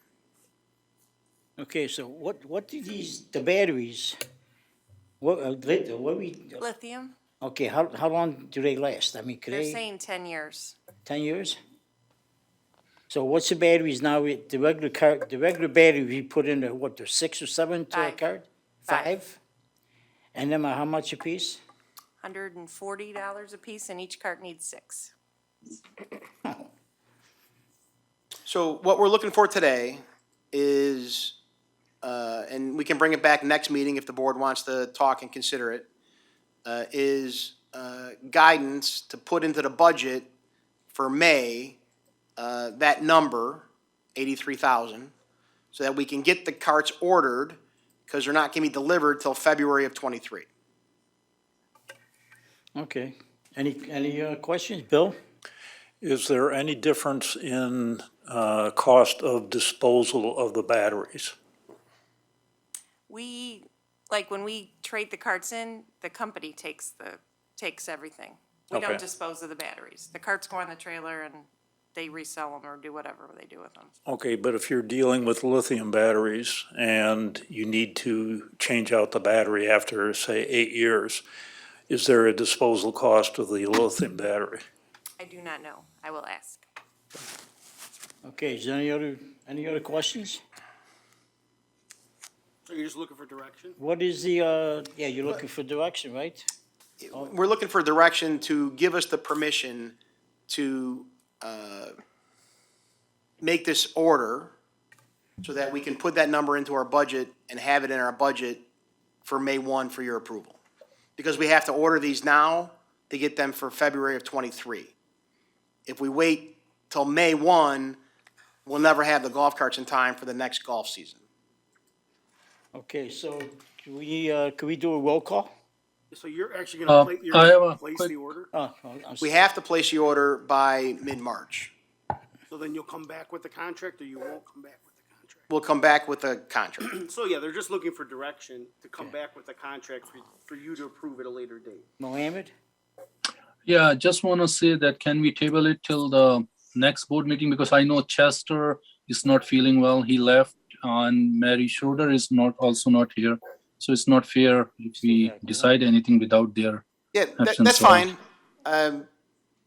And it'll give everybody time to look at the spreadsheet that Jennifer's prepared for everybody, and everybody can make an informed decision on what they want to do with the golf carts.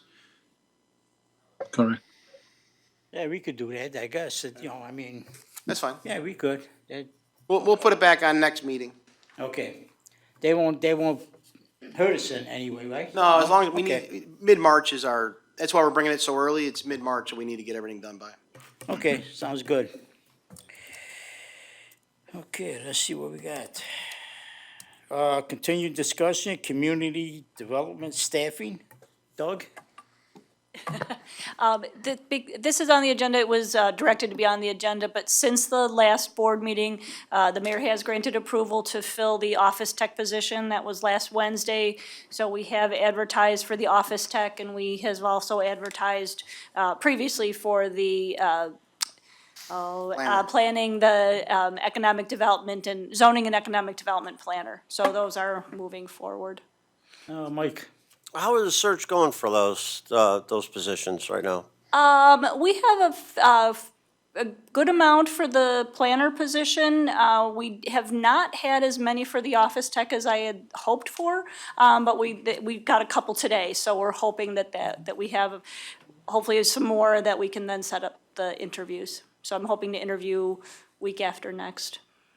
All right. I have a question. Go ahead. Ms. Joanne, just for my knowledge, I know Mayor said that you did some study and you do some analysis, like, what the mayor asked for. Roughly how much time did you spend on those study?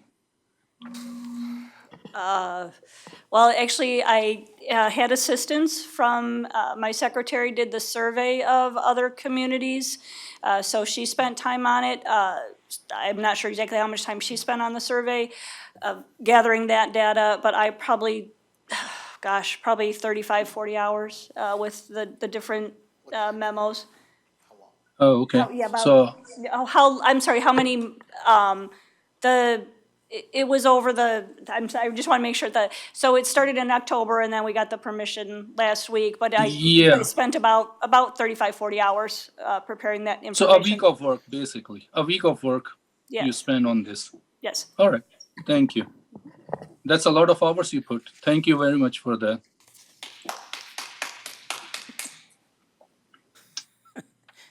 Any other questions? Okay, let's move on to number 4. Glendale Lakes Golf Club Banquet Hall, RFP. Jennifer? I got it. Oh, Doug got it. So, we know the kind of short and long history of our banquet hall. The banquet committee, subcommittee of the golf committee, made some recommendations that went to the golf committee.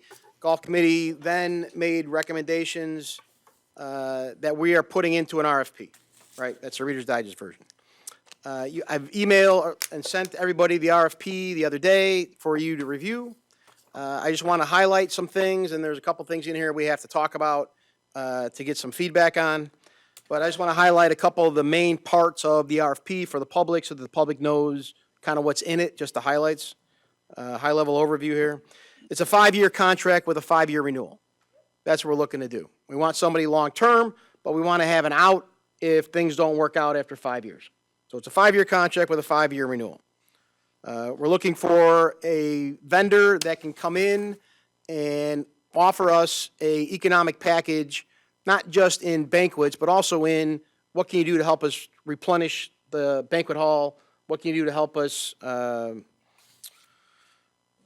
from a compensation perspective with carpeting and for new fixtures and all that kind of stuff.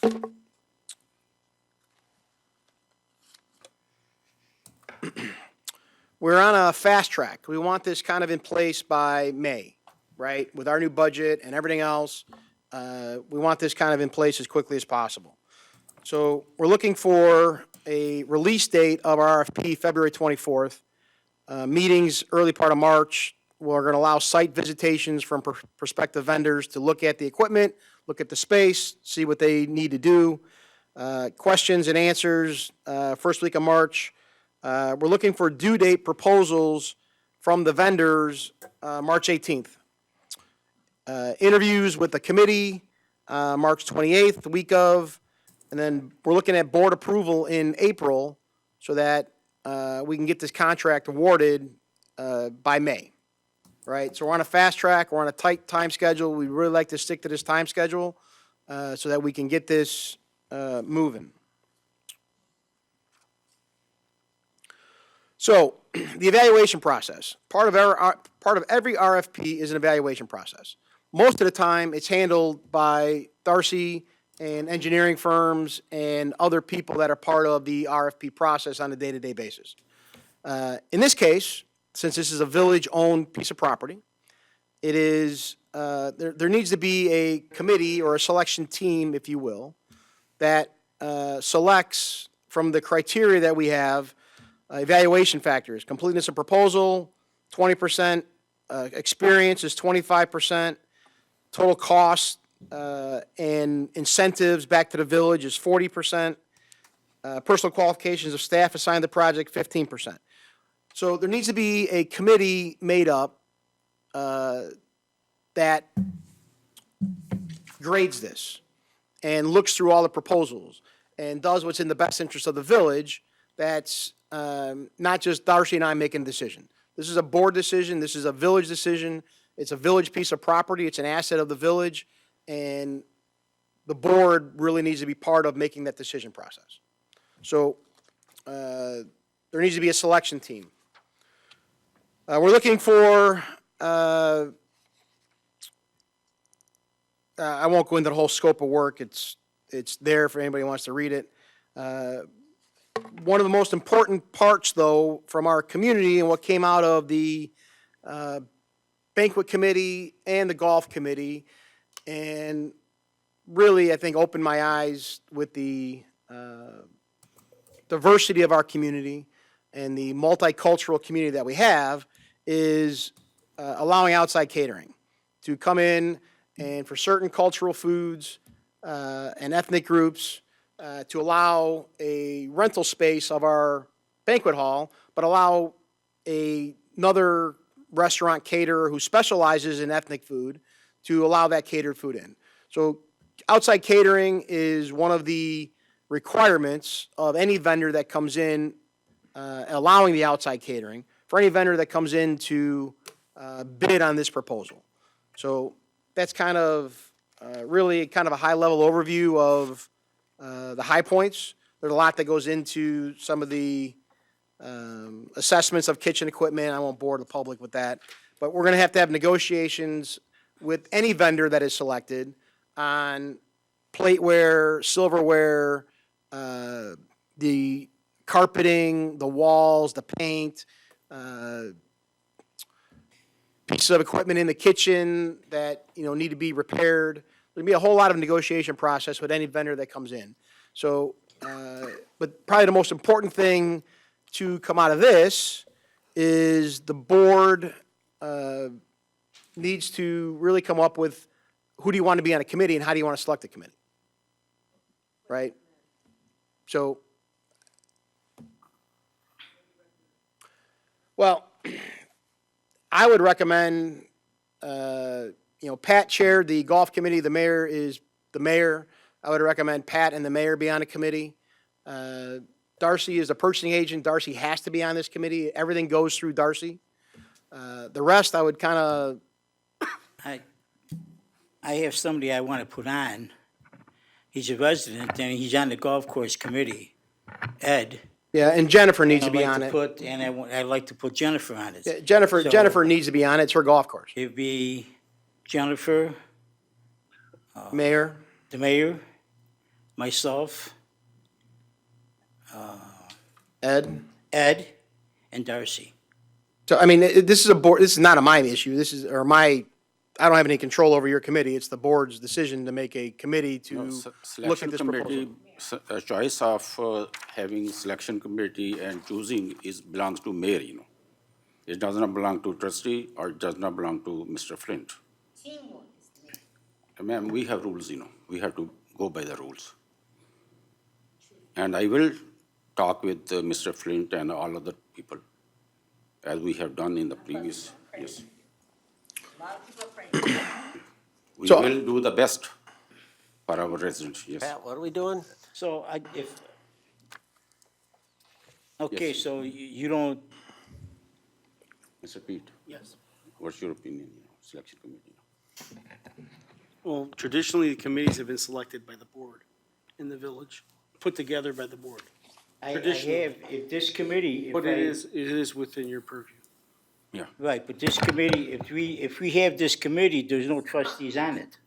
Oh, we will have trustee, You will be, we will talk. I really don't want a trustee on it. You don't want Well, trustee? it's you. Well, it's the resident, I mean, it's residents and, I mean, we have residents and you, me, Yeah, trustee and, agent, and, I mean, you want to put another trustee on it, you could, I don't care. listen, I we mean, will talk, yeah. Have a, Mr. That'd Flint, be you and six me. then. No, he's calling, he's considering you the trustee, I think. Oh, yeah, right. We really shouldn't have more than two. Yeah, it's open meetings problem. Right. Yeah. So I think he's considering you as the other trustee. I'm not putting words in the mayor's No, mouth, but I we mean. will sit together, talk, and mutually we will agree. Right, okay, Yeah. so you guys can work that out, it's not that's your guys' thing. The timeline, though, just so you know, we want this to go out February 24th. So our timeline is tight. So if we could make well, I guess you have time to make your committee, right? Because we're not gonna get things back, Darcy, for Till March 18th. March 18th. So we have time to make that committee. But if the board is good with the RFP as written and gives us permission to put this out, then, I have a quick question. sure. Doug, I mean, it's not fair that Chester is not here. He was with me on the banquet hall committee, and we don't have to make any decisions in a rush. And I would say that we can discuss this in the next board meeting when the Chester and Mary Schroeder are here, because there are two trustees who are not here. I know Chester is not feeling well. It's not fair with him that we can do and make a decision in a rush and do all this. And why in so rush that 24th? I really don't I was understand just trying to that. get us to our timeline of May 1. No, I mean, it should be done in a way, because first of all, this RFP just come up from really what my committee did is, my recommendation was that we will be putting this, and then all of a sudden this RFP comes out, and now it's so much rush. So, and I am open to that, but we need to discuss that, and I feel it's not fair with Chester and Mary Schroeder that we will be discussing this and without their knowledge or without their consent. So I would table it for the next board meeting. Okay. I have, this is a I board agree thing. with trustee Siddiqui that we should not be in rush, number one. Number two, he mentioned that he worked a lot, no doubt, but we are not, board is not bound to accept, or approve trustees' recommendation, But anyway, he's right that we should not do, in a rush, I'm happy to bring it back next board meeting and give everybody another 2 weeks to read it and bring up questions. Because still I have not received any RFP. No, Mr. Flint you've has been- not discussed with me so far. No, I'm I listening emailed over this to here, you. not before this. I emailed this to you. Yes. I mean, you met with me, you should have talked with me. I haven't met with you this week, but I've Because emailed it to you. I received, maybe 50, 100 email, sometime Okay. more, yeah. Okay. But I'm happy to bring it back in 2 weeks and you'll have more time to look at All it. right. So is the direction to postpone this for 2 weeks then? Yeah, postpone it to the next board meeting. That's fine. Would you like me to hand out copies for you to have to peruse through till the next meeting? Are you talking with me? Oh, yes. Yes, please give me a copy of that. Okay, I will. Printed. Yeah.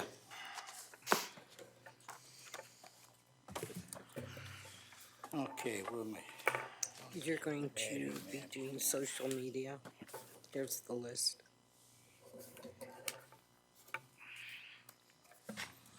Okay, that's to the next meeting. Okay, now we go to other. Michael, I'm other now? Okay. you're up, Mike. We'll do the easy one first here. Last night's meeting, I was just curious, how many people showed up? And what was the actual outcome of this project and what did they decide, what they like? There wasn't too many residents that did show up. I would say about 8 or 9 people. Most of them were interested in the landscaping and how it would impact their properties. All the work is being done on village property. The time schedule for the work is April, May time to the end of fall. I would say overall it went down well. They were interested in having it done. How many people were actually invited to this? Every single resident that was backed onto the creek, where their property is backed onto the creek. And it was also announced at the 3rd February board meeting too. Yeah, I remember it being on the February board meeting. I was just curious how many people were invited, how many people I would participated. think it was about, I would say about 150 people, 100 letters went out approximately, and I would say about 10. Okay. You hand-delivered and mailed. We hand delivered everyone. Yeah. Right, so it's not like they didn't know about it. Oh, Okay, no, they did know about it. We had also a few emails before that meeting asking questions and. Did this have to go out, was this supposed to be on the village website by chance, the meeting? Because I noticed it wasn't. Not particularly, no. This was a requirement for the IEPA that we held this public open workshop with them. So I don't think so. It was sufficient to engage the residents that were impacted. Okay, all right, that was the only question I had on that.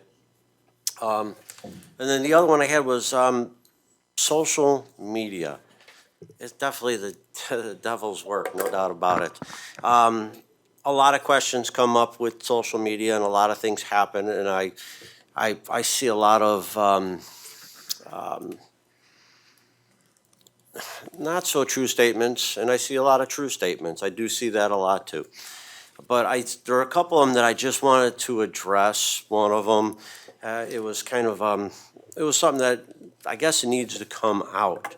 One of them was actually, what was the hurry to approve a contract that was not being signed?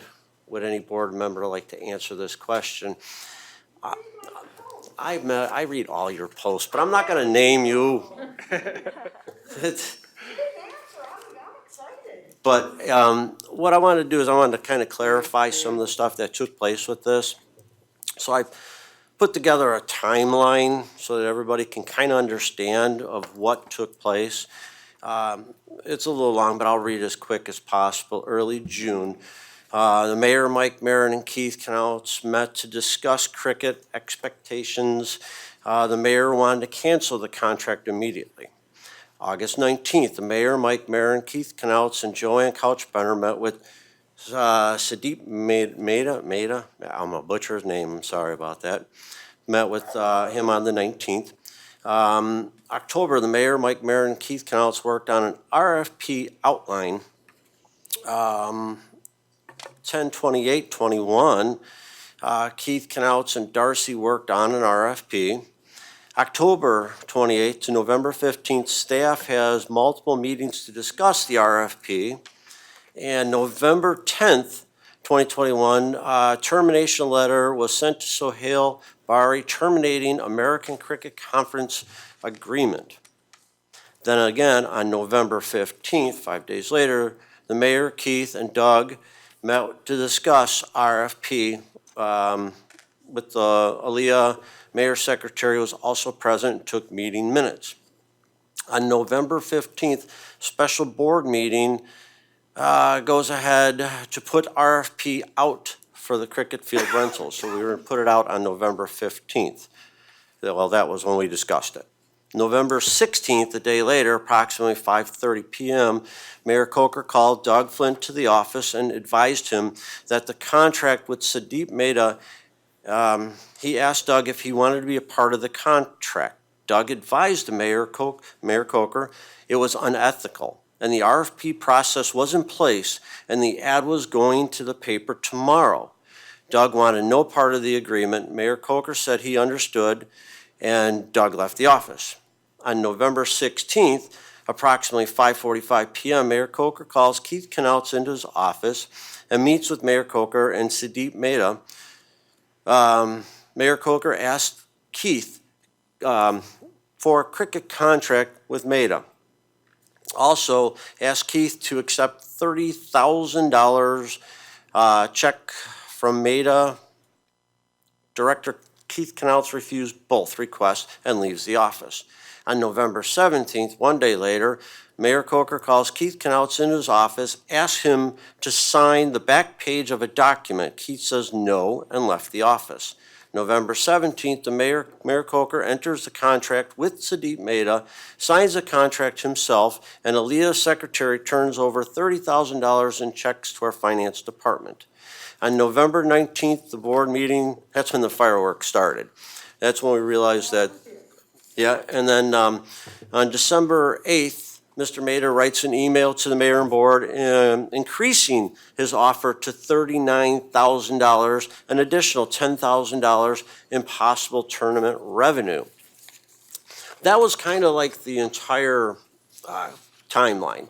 A lot of explanation comes in. On my part, I can't speak for the entire board, but I was trying to get the point across that somebody really needed to take a look at what was going on, because they were now looking at renting time on a publicly owned field. It's our field, and they're renting time.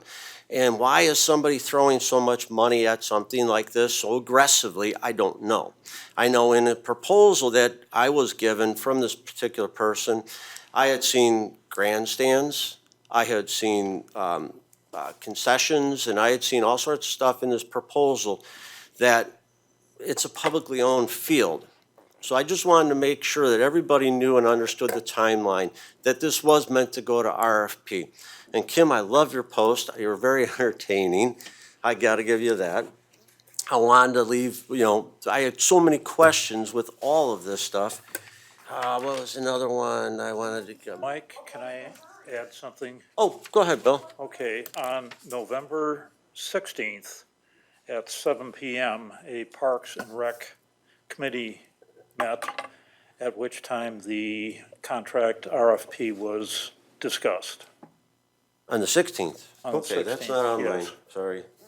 Okay. That was a Parks meeting. That was the same day that was, That was a Parks meeting. that was a Parks meeting? Okay, on the 16th, Yes. okay. Sorry, I missed that. So, a lot of this stuff, I mean, I have many questions. I mean, after reading the FOIA, I went through this FOIA, and I asked for a FOIA. In the special board meeting, I know the mayor sent an email, and he said, my understanding is that you're preparing a request for a proposal to secure pricing. What was that all about? Do you remember? No, I was asking you, Mayor. I wasn't too sure. It's not on my, Okay, I was just curious. I have to read, what you Um, are, 2, 3, 4 months ago, Yeah, it was a while ago. Why would you write an email acknowledging the RFP process and then enter into a contract with Mr. Mehta disregarding the RFP? RFP was never taken care in last 22 years, number one. No. Number two, no trustee was asked, no trustee, I talked with each and every trustee. I'm just asking you. Mr. Light. I'm just asking you. Mr. Light, In last 20, 22 years, no trustee was involved in cricket stuff, But cricket ground stuff. I'm just And I asking talked this with all question. trustees, 6 trustees, and they said, we did not know, we didn't have knowledge. So you're not answering the question then? I am answering if you, So you disregarded the RFP and still signed the contract? Okay. RFP was, listen, you guys, Did you trustees, disregard the disregard RFP? the RFP. I'm asking you a question. Board I'm did, just not asking. me. Board did. That's all. Board So- did. Okay, all right. Go Okay. ahead. All right. And for my effort, is this contract is gone from 12,000 to 30,000. And is there? And then from 30 to 50,000, 60,000. I didn't know why you entered into a contract with There's Mr. email Maida from knowing the Mr. RFP Mehta. process was underway. Yes. So I'm not too sure. And then also, do we have authorization within our code that allows you to sign a contract without a board approval or support? Listen. I don't I think we do. Okay. Okay. I was just questioning Mr. it. Pete can answer, what is press? And then authorization code Is done in the same way. that allows you to receive money in a contract. I don't think we have any code for that as far as receiving money for a contract not authorized by the board. I know we don't have a code for that. Did So, you authorize in last 20 year, board mean? but those are the No. questions, so. Board, you're get just- board authorized you're this just contract for last 20, declining to 22 answer years. the question. Thank I you. mean, answer is there, Okay. Okay, I was- let's, Answer is there. All right, let's move on, Oh, okay? wait, I still got more. I got more. I got lots more. Kim, another one of your questions. It's all about you today. It wasn't, I don't know why Chester was in a hurry, but clearing of the timeline, we needed to get stuff taken care of. I'm assuming that it will take time to put everything in process. Right. And it was just a, Why were you in such a hurry to approve a contract that was not signed? no, Chester was in a hurry, yeah. Okay, So and that's the question I asked. I'll ask Chester then. We'll figure. Chester was ready and Mr. then, Trustee Siddiqui was in a hurry, the other- because contract was going to his relative. All right, hold on. Okay, can Hold on, Mohammed, wait, you'll get a chance. Let's do this one at a time here. Can I do another one? Go ahead. I got another Come on, one. one more. All right, What do one you more. got? Let me pick one. Yes, this is all you. There you go. Kim, you gotta find a job. Basically, it was, Volunteering for the whole list doesn't cut it. no. Go ahead. Chaudhry, it says Chaudhry has done something to piss off Marie Schmidt. Marie read a letter accusing Chaudhry of this and that she has requested a slurry of FOIAs. I'm sorry, I don't have a clue to what pissed her off, but I'm sure it's not good. That one we could probably clear up a whole lot of stuff. Please do. But I did tell Chaudhry to fix it. Well, I don't know if he fixed it. Can someone Okay, so organize the meeting? I'm hearing a lot of noises. Who's, are you? Pat, can you? I'll stop with that. Huh? I'll stop with that. She's got a lot of questions, but All right, Mohammed? No, I'm just saying that I'm hearing a lot of noises. So can you just organize the meeting? And also, I just want to clarify, Mayor always dragged me in this. For the record, I just want to make sure that all are aware that I remain abstain from that voting. I did not vote, and that's on the record. And again, Mayor did not answer my fellow trustees really concerning questions. He again deflected either to me or to that, this board and that board, but he should be really answering those questions which Mr. Light brought to the table. Those are the really questions which every residents want to know. Us residents know that it wasn't done correctly. Cannot. You Pat, can you Okay, Kim, organize the Kim. meeting? Can you discipline? We know that. There's not any resident that doesn't know Chaudhry did that. Should she come to the podium or do I give her a mic? Kim, do you want to talk at the microphone? or- Okay, Okay. Can you You please good? come over here? okay. Kim, please. No, come here. Kim Darlin, Greenbrier. Please, guys, we know Chaudry did it wrong. We know it. Every resident knows it. You're here to help him. Yep. That's all I'm asking. That's all I'm asking. Help him. He's doing it wrong. Help him, fix it, and let's move on, guys. But everybody knows he did it wrong. Every one of us. Kim, can you please explain me what did I do wrong, you know? Chaudry, you were in no way supposed to accept a contract. That is the board's decision, not yours alone. Apparently, the only thing you can do in this whole town by yourself, the only thing is put a commissioner forward. And they're not gonna let you do that, Chaudry, so stop. Listen. But that's the only thing you can do. You Listen, the cannot thing take is, a contract. Kim, Yeah. for last 20 years, board was not I involved. know. So, I've been here those 20 years yeah. fighting with them. So I know. that's the But you reason. can't do it. And That's listen, not legal. another, listen, I talked with Attorney Don, and he gave me permission that without board, you can, you know, Hold on. it can be done by, Attorney, and 22 years, they did not know, you know. Things are coming up because Coker is here. Residents are, they And know I'm happy because, for that. yeah.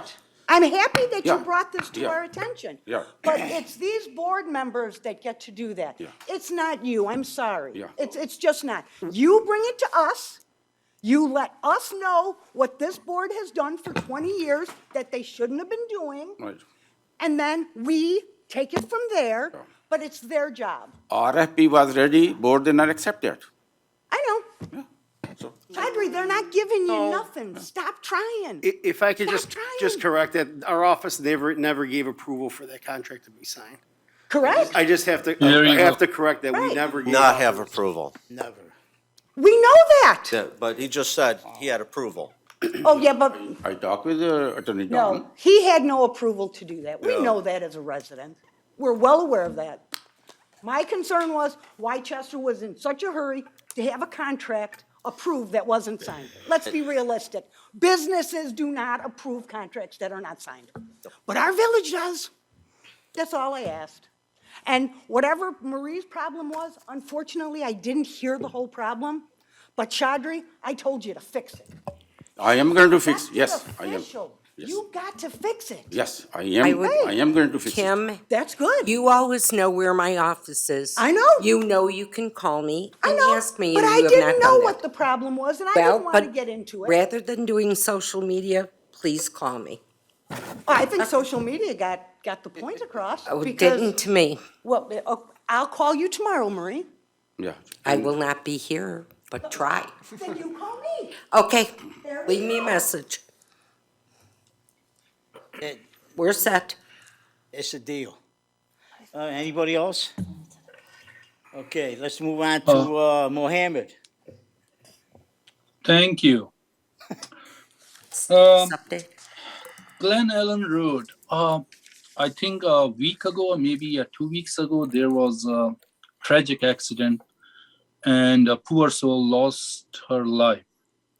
And so I went to Glen Ellen Road to see what happened. And one thing which I found is there is no street light over there. I mean, I found a light on Windy Point Drive, and it was like a pitch black. And when you have a snow on the pathways, which are not removed, then the resident has to, we force the residents to walk on the road. They have no other choice. And I believe that's what happened that night, that poor lady was walking on the road, and then due to the darkness, a car or whatever the vehicle struck her and she lost her life. So I brought this up that if we can do anything, especially want to make sure that the path is clear so the person can walk, as well as if we can put some lights over there, that road. Okay, Mohammed, that's not our road.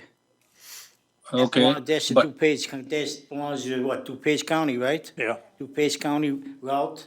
so can we notify them? Can we call them and let them know that we really need this road, that some light or something, it's a pitch black. I mean, it's really dangerous for anyone walking, because when you have snow, they have no other choice just to walk on the road. Okay, Doug? Yeah, we'll go review that and see if we can get whether we can get a light on Mitchell, which is ours, that could illuminate Glen Ellen Road, or talk to the county about, I don't know how they get power out there, but get the county to look at Glen Ellen and Mitchell. That is, lighting is an issue. The road grading is also an issue there. And it's a little bit of a crust. And, because it's not the first fatality we've had there. It's a little bit of a crust. And as you come up that crust at night, your headlights of your car are generally pointing down into the roadway and not forward because of how the roadway kind of crusts. It is not the first fatality we've had at that intersection, unfortunately. So we'll make a phone call to the county and see what we can do. And then we'll look at Mitchell, which is our roadway, and see if there's anywhere we can put a traffic light there to illuminate Glen Ellen Road. I mean, not really a traffic light. I'm looking for a street light. Yeah, I meant an overhead street light. Yeah. Thanks. My other is, I heard about the, Clyde Donut is coming to our town, and I believe, Doug, last week there was a meeting held. So what's the outcome of the meeting? What did you hear from them? Rachel Kaplan and the mayor were part of that meeting. I wasn't part of that meeting. I'm sorry? I wasn't part I of the beg your meeting. pardon? You are not the part of the meeting? I was not part of that meeting, no. Director Kaplan and the mayor and Director Kaplan's staff were in that meeting. But I mean, you are an administrator. How come you are not the part of that meeting? And I have also one more. Is Ms. Joanne was also the part of the meeting or not? I was not part of the meeting. But you are the community development director. How come you are also not the part of that meeting? I don't know. I can't answer that. Ms. Rachel, can you please explain? The meeting was to discuss the effluent waste coming from the property, and there was clarification from clients about how the effluent would be metered and surcharged, and it was mainly a public works and wastewater question that was being asked. Yeah, but I mean, if the Mr. Flint and Ms. Joanne would be the part of that, that don't hurt, because I believe community development is the main department which any new business which is coming, they should be. And actually, I would say that, a trustee of that district should be also the part of that meeting, because the more people can join, actually, so we know what's going on. Can I just say, it wasn't a negotiation meeting, it was a clarification of information.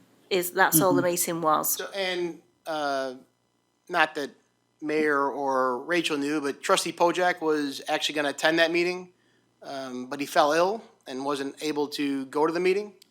I'm told that from that meeting, there was a very positive outcome from that meeting that will lead to an agreement moving forward. Once we get some verbiage on how they're gonna deal with how that meeting went. Yes, I was there, and during that meeting, because it was very technical engineering questions, during that meeting, I did not open my mouth. Those were technical people. Yeah, so those technical people, they know, So we wanted right people for the right spot. But to your first part of your question, it was a very positive outcome of the meeting. We're going to be able to move some language forward here to the board in the next 1 or 2 board meetings, whenever I get the language that they're going to agree on for the wastewater discharge. And then the board's going to be able to look at everything that's been talked about with Clyde's. And you are going to get that information from where? Since you are not the part of the meeting. Well, Director Kaplan will forward that to me once they get the language written. Our engineers for wastewater, Trotter Engineering, is working on that overview of it. Here's the, Doug, I'm really scratching my head. The way we are conducting business here. I mean, okay, so you are looking from Miss Rachel Kaplan's notes, but you are an administrator, and I really, to my poor knowledge, I think you should be getting the information firsthand. You are an administrator, and I think you are an important part of this village. So, you know, you should be getting this information. If you can excuse me, someone just knock at my door and no one is at my home, so I have to look at that. I'll be back in a minute. Sorry. All right, good. Good job. To his question, He'll though, be back. I want to talk to him anyway. you can't possibly make every meeting. No, you can't. And there's A trustee, you don't usually go to no, those meetings. but certainly, because- certainly the knowledge that the Public Works Department brings, they'll tell me what it needs to be said, and we'll make the appropriate recommendations to the board coming up. Right, usually trustees don't go to those meetings, so, you know, pipes and this and that. It gets to us anyway. So we look at it at the board, and if we like it, we like it. We don't, we don't. So, I mean, going to the meetings is not, you know, not a big deal to me, but That's why we, maybe to you guys, but ain't. no, that's why we have staff. We trust our staff to take Staff, care I of mean, stuff. What do you got? You got administrator, you got department heads to run the departments, you know? Correct. So, I mean, I leave them alone myself. I think I talked to Joanne about 20 times in 15 years. And that's recently.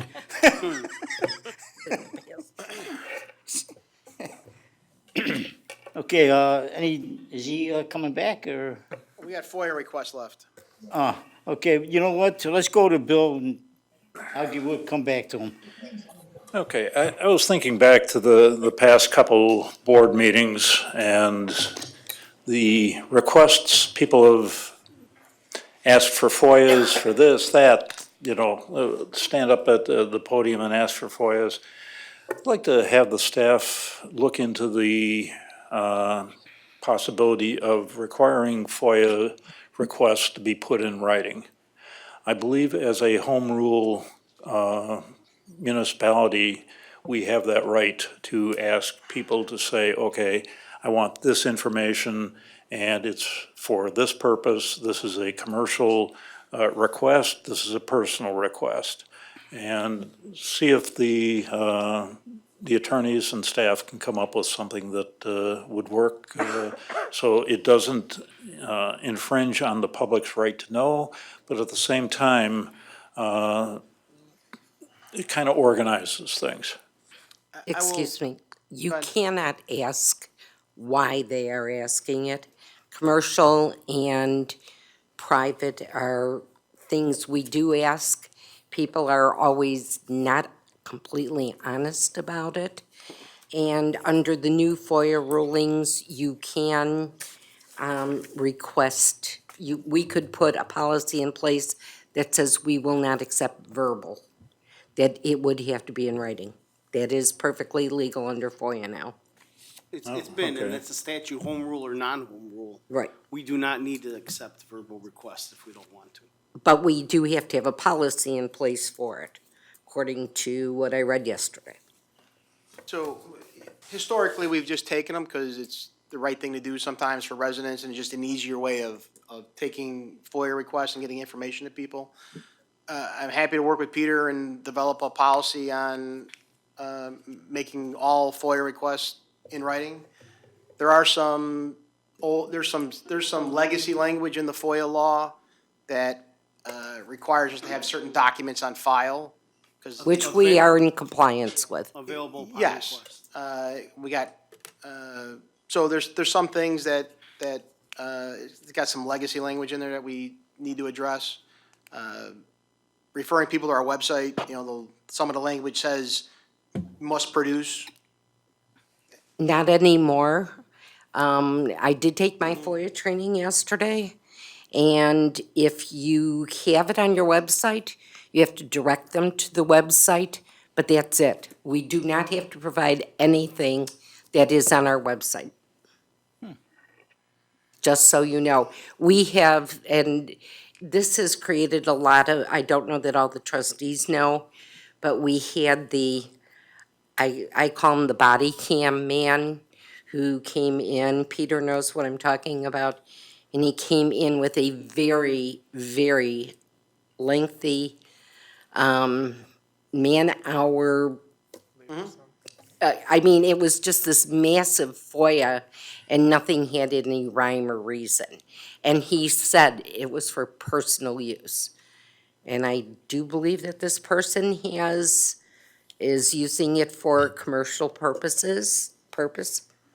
I don't think necessarily know he's using it for commercial. He does it everywhere he goes. He's not. And he has a website or something where, He's certainly, because Correct. the other employee left.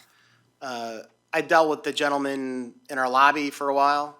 right, He comes in with a body cam on, comes in with the phone up and is recording everything audibly and visually. And he's testing you on your FOIA knowledge, and he's testing you on your, if we have everything there for him. So, we passed, and he was happy, he gave me a high five when he left. But he's going in and checking many agencies around us to see if you're actually in compliance with the strictest language written in the FOIA law, because he had it with him and he was reading verbatim from the language. he filed a written FOIA the next day. That was Well, very lengthy. he filed that written FOIA that same day when he left. He hand wrote it out on a piece Okay, of paper. we got it verified by email by him. Yeah, but then there was there were some documents that he requested that he wanted hard copies of, that we didn't have a hard copy of, like our 2019 budget. It's all online, it's all on the internet. He says, I must produce a copy. Okay, we printed a copy for him. He's perfectly happy with that. So we were in compliance with everything that he tried doing. He was, very matter of fact. He wasn't overtly rude. He was just very matter of fact. He was very literal in his way of speaking, read verbatim from the statute. But we had everything, we had all our I's dotted and T's crossed. How can he be Should we, recording audio? We have no expectation of privacy in our lobby. And we were in the lobby of our police department. So, especially me as a public official, I have no expectation of privacy in dealing with the public. It's how we wear body cams every day. There's no expectation of privacy in a public area like that with two people engaging in a conversation. Okay, I guess things have changed then. So what do you think? Should we go for a policy or? We can develop a policy and bring it to the board, and if you think it's something that you want to do, then you can say yay or nay to it. And it could just be a written policy. It necessarily doesn't have to be codified. It's just. Right, we should make it one of our personnel policies or administrative policies. Yeah, why don't you do that, Doug, and then Okay. bring it to the board and see if, kick it around. Maybe, Chester and Right. Marie's not here, it's, Mohammed, go ahead. Yes, sorry for that. I just have one more question for Doug. So Doug, can you please also update me about the selection committee of this executive secretary? How is that going? I'm not part of that committee. Or you are still not the part of the committee? No, Mayor, to my knowledge, Mayor George Pappas and Mary Schroeder are on that committee. Oh, George Pappas, but I believe Pappas told us in the last board meeting that he is busy with his schedule. Isn't that right, Mr. Pappas, or you still want to be on that committee? I believe I'm on the committee. Okay, but do you have time? I'm kind of surprised here, the way this whole village is working. Like, so you want to be in that committee, or like, do you volunteer, or do you, or you forced to be in that committee. Mr. Siddiqui, The he's mayor- not, let me, please. I'm not asking you, Mayor, Mr. please Listen, don't interrupt there me. are certain things, I have to explain. Nobody is forced to be on the committee, period. I don't work on that way, I put you on the committee for subcommittee of, you are free on that, Mr. Pappas, can you And- answer my question, And please? last meeting, you mentioned that you wanted to come on, this selection committee. If you want, send me your email. I will read that, and I can put you on that, But you have to you have to show I'm me you have asking- time. You have just I time am asking a question to Mr. Pappas. Okay. Would you please answer my question? Actually, you are do forcing you- him, he's on the committee, and he said he's on the committee. And you are Okay. asking, do you have time? Do you have not time? He has time. He's Okay, on the so when- committee. So let him When you Let him become work, the spokesperson of Don't Mr. worry about, Pappas- don't worry about him, he's working. I'm still not done. Hold it, guys, I'm- wait. Hold on, I'm not done. Hold on. You worry about yourself, not about others. Hi, Mayor, hold on for a second. Mohammed, you You are a asked, confused person. Every time you say, I'm confused, I don't know. And you are right. hold on for a Okay, second. yes. Mohammed, you asked George, you asked Chief a question, Yes, okay? He was selected by the mayor to be on this committee. So, Okay. if I'm the mayor and I ask you, I say, I want you on this committee, Mohammed, you would agree and say yes, right?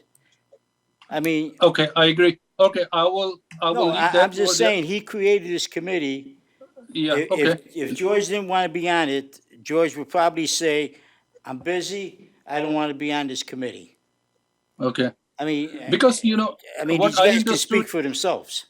yeah, what I understood is in the last board meeting, I know George is a busy person.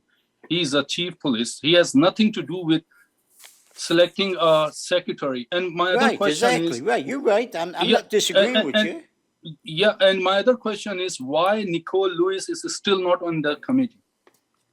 She's the person who should be on this committee is not the part of the committee. She is the HR manager. Why she is not in the committee? I mean, if you look at in any organization, HR is the main part.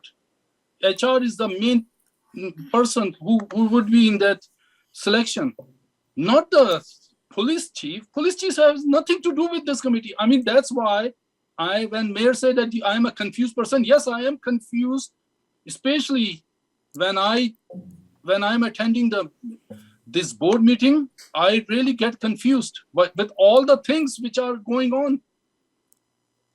No, I'm not disagreeing with you, who should be on the committee. I know who should be on the committee, but I didn't put them on, the mayor put the people on the committee, and I have no say. Yeah. He couldn't appoint a committee and put whoever he wants on the committee, All right. So okay? basically, We all can't, right. we don't have an option, Yes, okay. I agree okay? with you, Pat. So it's You basically understand what I'm saying? yeah. So Trustee- one man show, yeah. So No, it's not he's one in man the show. committee. Trustee Siddiqui, if you Yes. want, send me your email or come to see me, But you don't have time. So how many You don't people have you time to inviting in see your your office? mayor, because you don't accept him as a mayor.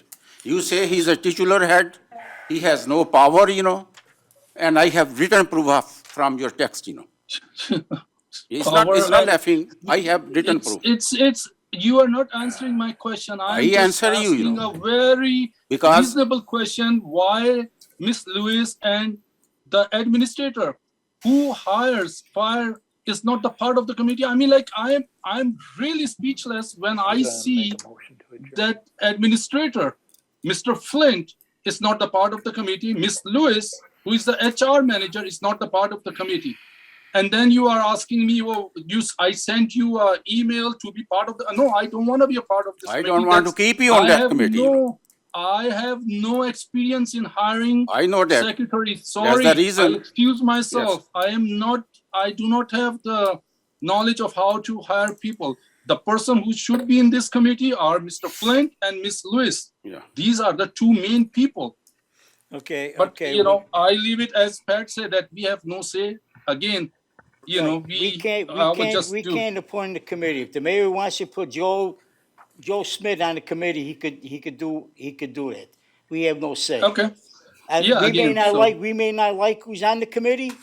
I think Doug should be on, I think Nicole should be on, but I don't make that decision. That's the mayor's decision. I'm just gonna make a He picks his point. committee.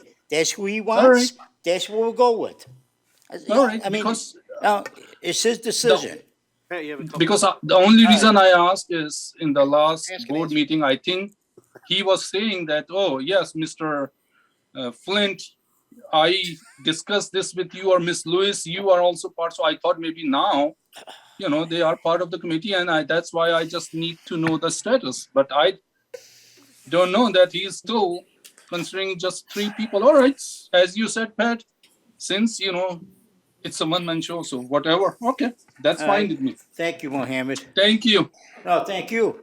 Bill, go ahead. Motion to adjourn. Second. Okay. All in favor, roll call, roll call. Sorry. Trustee Siddiqui? Yes.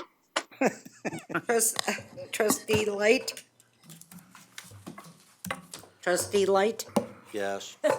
Thank you. I really don't want to Trustee leave. Meritato? Yes. Trustee Schmidt? Yes. Mayor Coker? Yes.